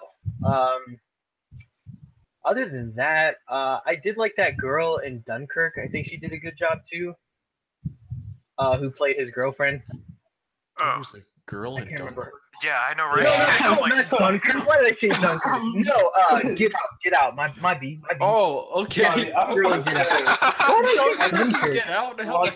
were you gonna give like an award to one of the nurses or something? And nurse number 3, best supporting actress. I was like, there was a woman in Dunkirk? That's actually kind of sad when you put it that way. Yeah, it actually is. I thought about it and I was like, oh no, if I ask this question, I'm gonna look bad. But now you're right. There weren't none. That's so There bad. weren't any girls in World War II. Everybody knows that. It's historically accurate. Yeah. Oh yeah. I mean, it's not a movie I think I'd fall for. Where was Wonder Woman in it? Huh? It was Warner Brothers. It was Warner Brothers. It should have been a crossover. Yeah, I'm makes gonna sense. say the Lady Smurfs Accurate. and Smurfs 2 was the best supporting actress. Katy Perry. Katy Perry. the top movie of Katy 2018, Romeo and Juliet, Charlotte Gnomes. No, yeah, Oh, the actress in Get Out was very good. She's also extraordinarily attractive. Holy moly. She is very, very, very, very beautiful. But she's also good at acting. I'd kidnap her. I'm just kidding. It's because the movie Get Out. It's because Get Out. We are on a watch list now.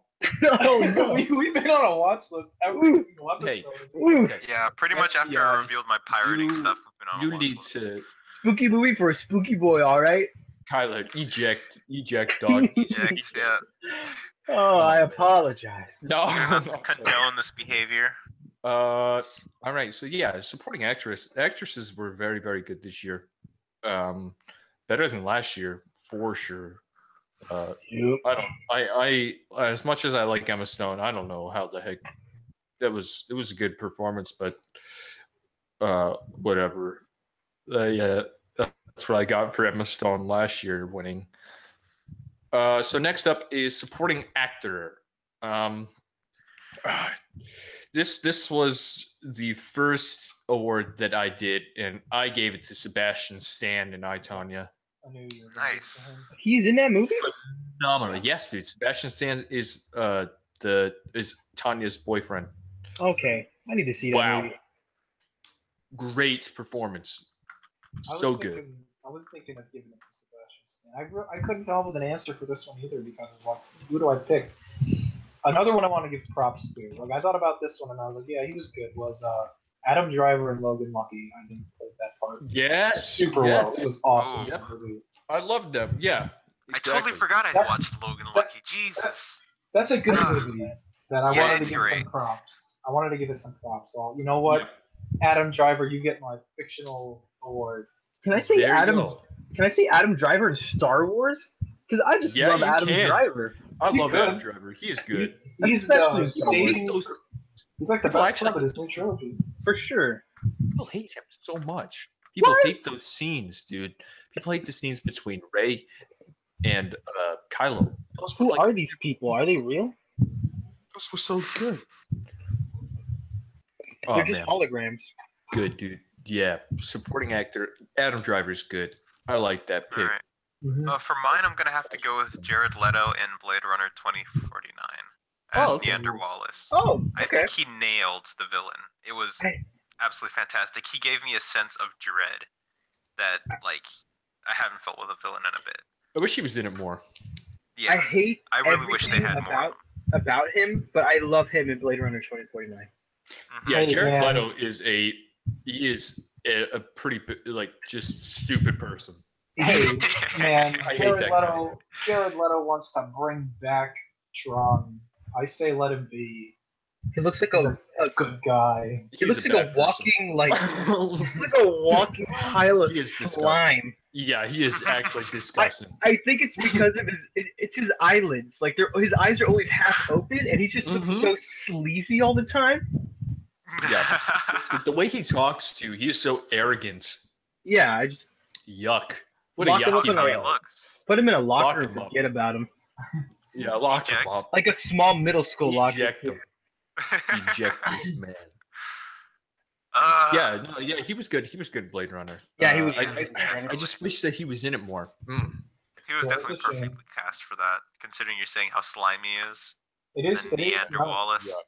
because I'm pretty sure the original casting choice was going to be David Bowie. But Oh, yeah, I cry. Oh, can I say Willem Dafoe in John Wick 2? Oh yes. was he in John Wick too? I think he was. Well, like in a flashback. I think they flashback to him. That's good enough for me, though. Ooh, I wish I saw the Florida Project because he was in it.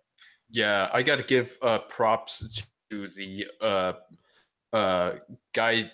I think his title was "Guy Who Gets Pencil in Head" in John Wick 2. Okay, yeah, that's a Nod, good nod one. to him. That's Nod a to good him. one. Good man. Good man. So next up is our lead actress. This one was actually pretty hard for me. Ugh. It was, It's a toss-up between Margot Robbie and I, Tonya, and Sally Hawkins in Shape of Water. Are you me? I feel like we've had like almost the same answers for everything because that's the exact same struggle I had. Really? Yeah. Dude, this was tough. I wrote both of their names down. I don't know who to put. I think I think if I had to take a bullet for it, I would pick Sally Hawkins. I think so too. But Margot Robbie also not quite as much as Allison Janney, but she had that same effect where it kind of Yep. actress Yeah. feels like a real person. I tell you guys got to watch this, man. I really need It to. is so Fantastic good. movie. I didn't even know Margot Robbie was in it. I literally know nothing about this movie. Go see it. Just It's- watch said it. it's Just good. watch it. Don't look up anything. All right, Just yeah. watch it. The Pirate Bay. Your mind will be Oh, like, Tyler, this actually happened. Tyler, you're wasting time. Get off. Go watch it. Okay, guys, gotta go. Yeah, eject. It's really good. Got to watch it. But yeah, I think I would give it to Sally Hawkins. Just her portrayal of a mute character, but you could still completely see what she was trying to say. Oh yeah, very good. Was immeasurable. She was also lead actress, I think, in Paddington 2. She was. Yeah, she she was. I was gonna bring that up. Thank you. Well, So what do you guys' pick? It's really difficult for me actually. It would probably be her from Shape of Water, but I want to give props. I actually think Gal Gadot. Like, I don't like Wonder Woman that much, but I think she did a Yeah. good job as Wonder Woman. So I'll give her props for that. Oof. she definitely. Not seen Yeah. a movie with a female lead in 2017. Disgusting. Man. I think Wind River. I think Elizabeth Olsen would actually be. A lead lead. there. All right. Yeah, for sure. So does she get both your supporting and lead awards? Yeah. Yeah. Yeah. Best actress. I will say, with regards to Gal Gadot, she was definitely way better than I was expecting. Because I remember that Yeah. casting, and I was like, why? No way. I'm the same way. Would I give her an award for it? No. But I Yeah. think, A little rough around the Also, edges. like, not yeah. the biggest fan of Jennifer Lawrence, but she did good in Mother. Like working with what she had to work with. Oh, the trailers for watching that movie, You'll never forget them. the same expression is always on her face in that movie. Yeah, From what I've seen. Yeah, that is true. In the movie, it is like that. But the things that she has to see and like react to in the movie, I'm like, okay, she's all right. But no, she's very plate face. She's Ryan Gosling in that movie. Can't wait to watch Red Sparrow. Not. Ooh. No. Yeah. I'm not going to see that. Yeah, so, man, Margot Robbie was so good, but I do think Sally Hawkins has the edge there. Yeah. Oh, man, Shape of Water, what a great Yeah. Give it to her for Paddington, though, not for Shape of Water. Oh, okay. There you Just go. to make me happy. I think I think even Guillermo del Toro for Best Director might make sense. It's just the bias for Denis Blade Villeneuve Runner.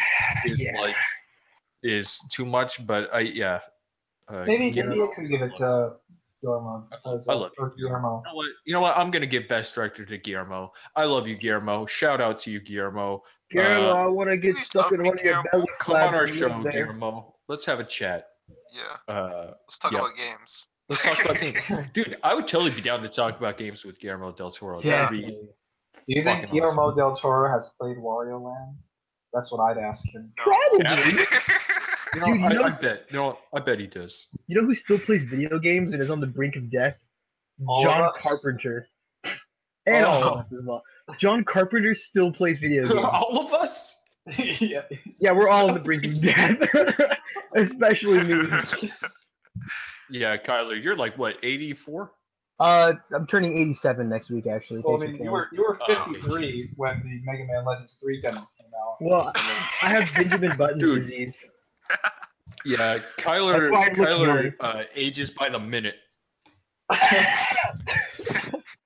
Kind of amazing that you've lived this long, except for this whole podcast. Yeah. Yeah, when he said 87, when he said 80, no, you're not Forrest Whitaker, Kyler. No, I'm 90. Yeah. Exactly. When Your he said voice- your 80, vo- your 87, vocal it was cords 87,000. Deteriorated in 3 years. Yeah. All right, now on to Best Actor. This boy. one was pretty easy for me.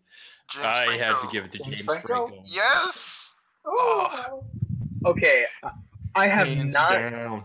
I have not seen The Room, nor have I seen The Disaster Artist. Go check it out. These Go- are go two problems I need to fix immediately. Go check out The Room. At least. Watch- Like I'm not saying that, like it's not like No. crazy like you have to go see it, but check it out. Yeah, it's worth a watch. Okay. Disaster I Artist already know what to expect from both of the movies. I just haven't gotten around to watching it yet. Disaster Don't Artist expect- was, like, don't expect amazing things from Disaster Artist. yeah, Disaster Okay. Artist was good, although I feel like it didn't go as far with the concept as it should have. It was pretty laid back for what it was. Okay. I'm gonna give James Franco all the props in the world. Oh my god. That was one of the best performances I've Should, seen. should I He put? transformed into a man. I feel like I should put.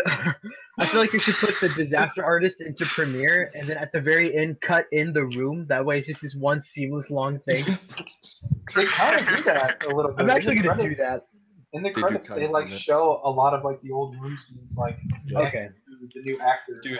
doing them. James Franco transformed into a new man. He was It's not Tommy Totoro. Wiseau. Like he was Tommy Wiseau. Yeah.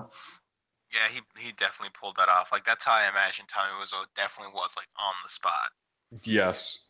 Mhm. Oh my gosh. And the fact that some of his dialect is starting to like blur with James Franco's is not very good. Like that's scary. That would be scary to get so involved into a role that you start to become the man that you feared all along. Oh no. Well, hey, there was a Yeah. Jim Carrey documentary about that. I watched it. Best documentary, I would have given it to that. That movie was, or that doc was awesome. Where he turns into I loved Andy, what's his name? Andy Andy Kaufman. Warhol. Yeah. No, Warhol. Andy Andy Warhol. Warhol. He gets himself some AIDS. Never mind. If he starts doing pop art, That's the wrong Andy. definitely not Andy Warhol. I was about to say Andy Warhol, but I was like, no, that's not Andy Warhol. You uncultured swine. Damn it, Jonathan. Warhol.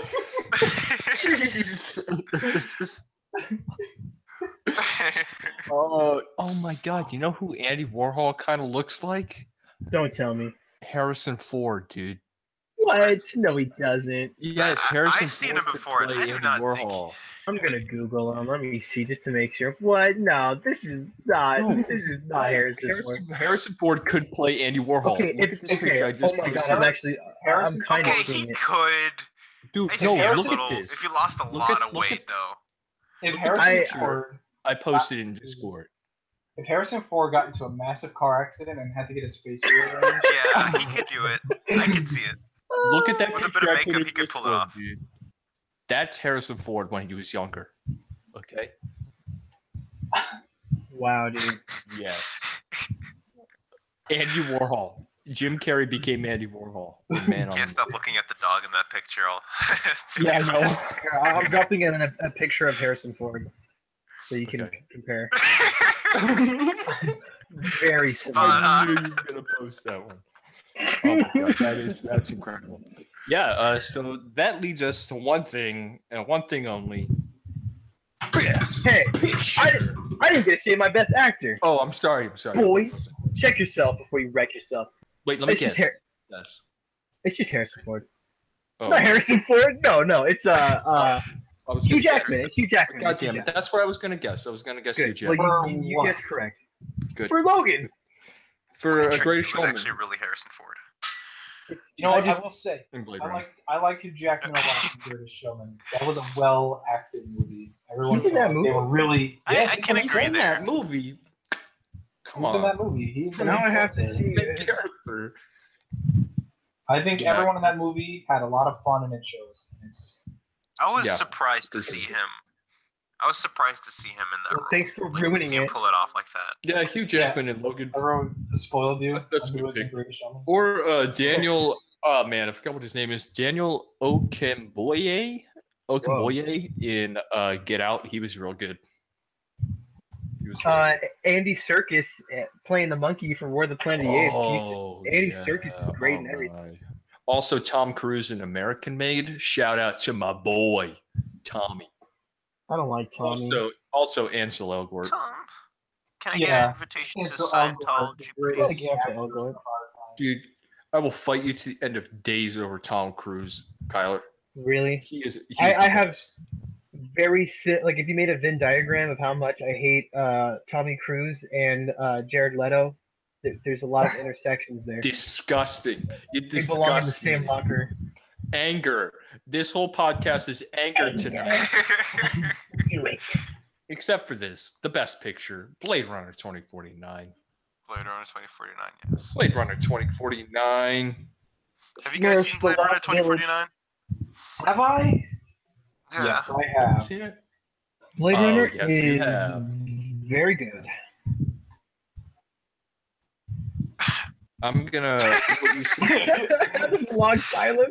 I feel That's like a first. we've talked about Blade Runner so much that there's really not much left to say. Yeah, I almost feel Yeah. guilty for giving it to Blade No, Runner. yeah, no. Blade Runner is 'Cause perfect. there's like a lot of good indie movies I haven't even seen yet, So so I good. can't really like say for sure. But from what I have seen, and based on my particular biases towards cyberpunk aesthetic and Denis Villeneuve, Yep. it's 100% Blade Runner. It's Devil Neville. Thank you. Yeah, Devil Neville. His name is Devil Neville. Wow, Okay. Or No, that's actually just For wrong. sure.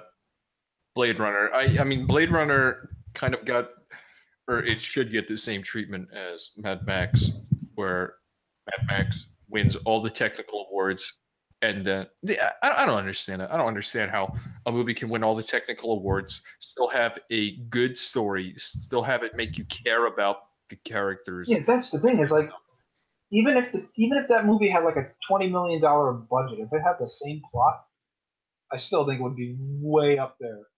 Yes, You know, I agree. Yeah. the best of the year. Mad Max should have won. It should have won. What did win? That's Spotlight. Spotlight won. I don't even remember Okay. Spotlight. Would have taken it. I don't everything even over. know what Spotlight won even won over Big Short. It won over The Revenant. It won over Mad Max. What the hell? What the hell are you thinking, Academy? Get out of here. What are you gonna give it to this time? I You're don't gonna know. give it to Baby Driver. It does have Michael Keaton. Michael Keaton's the Spotlight. So I Get think out. it deserved every award it got. Blade Runner. Blade Runner Blade needs to Runner. win. It's not. It's not even gonna be nominated. It's not Or I don't even think it nominated. is nominated. It is not nominated. Yeah, it's not What? nominated. It should win. They It should nominated win. 9 movies. They should have made it an even 10.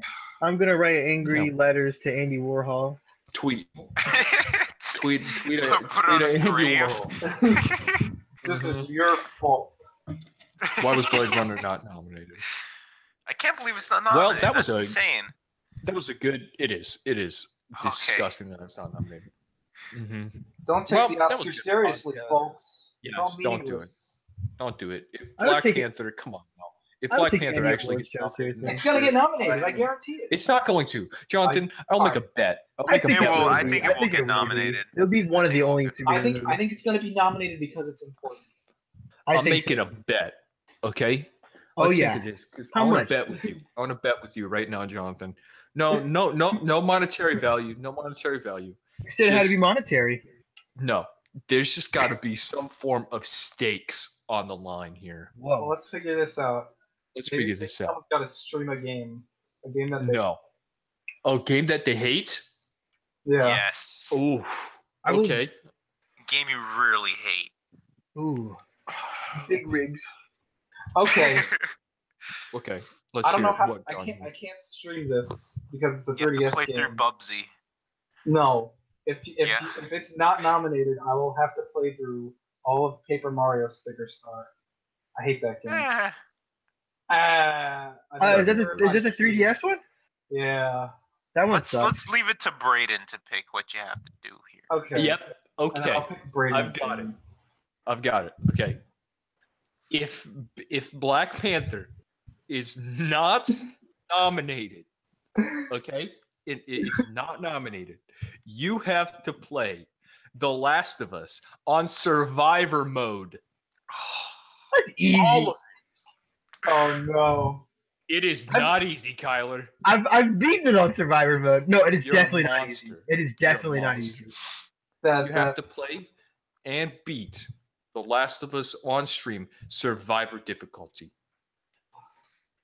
That's harsh. What is That this? cruel. What is this? Amateur hour? It's just time for the big I will. boys. I will walk Yeah, down the Jonathan. street in a big adult diaper that says Jonathan was wrong on it. I will walk, no matter the weather, no matter how I'm feeling. I will do Let's that. hear it, We're Jonathan. not gonna feed into your I don't know, kinks, what- Kyler. what- All right. Let's hear it. What do I make you play? What do you make you play? Well, I gotta think about this. Something tough. Come on, Jonathan. Folks. Hmm. Gotta think of A something lot of real terrible. real terrible or real tough. Just Hmm. write me down. Bring me down, and I become more strong than you ever imagined. Oh, now we're just idling for time. I got nothing. I know. God, I'm not gonna think about this. All right. Well, we can always extend it to another time when Jonathan has picked. Next Jonathan has made his week. decision. Next. Yes. No. Yeah. Next week we will make our bets final. Okay. Okay. Okay. I'm putting Last of Us out on the table right now, subject to change. Okay. Subject Okay. to change. We got, Next we got- week. we got time. Bring All the right. flames. I'm All right, telling you, everybody. man, Thank you very much. What were we gonna say? I don't know. I feel like don't it's know gonna what- happen. No, it's feel not like going. Writing's on the wall. I'm Get excited ready, now. get ready for hell. Dude, I'm taking a picture of my trophy for beating it on Survivor mode. That So you is can crazy. You can suck my ding dong. Oh wait. Yeah, hey, that's right. Wait a if minute, I, if, wait a I, minute. if I lose this bet and I have to play that game, that means I get a gold trophy at the end of it. So yeah, I if you will get do. through it. Congrats. Oh, sorry. No. I didn't mean Survivor. I meant Grounded. Oh yeah, that's what I. Oh, wait a minute. Yeah. Grounded. Wait, I did grounded too, didn't I? No, I didn't. Oh no. Yeah. Get fucking ready, Jonathan. Oh no. Get fucking ready. Oh no. Oh no! You're playing grounded. Grounded for the All right. toughest of the hardcore. Supplies are next to non-existent. Listen mode is disabled. All enemies do triple damage. The HUD is disabled. Enemy AI is extremely sharp. Multiple mid-combat and mid-stealth checkpoints have been removed. Allies do not grant the player ammunition or health. And the revolver, however, does instantly kill enemies without armor. That's Dude. something. Get ready. Here's a little hint: you could torture Braden with a MOBA. Just saying. Ooh. I can play a MOBA, dude. I've done it before. This is my Not state. right now, subject to change, but as of right now, you are playing The Last of Us on grounded difficulty.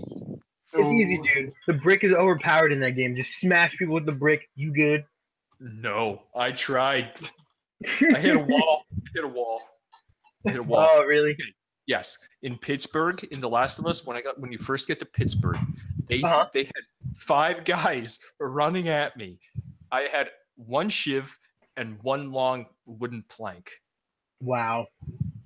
Good Dude, luck. whenever you first meet Henry or whatever, and you're like trying to sneak around at night, dude, that part on Survivor is messed up because you have to kill every enemy in that area before you can progress. So.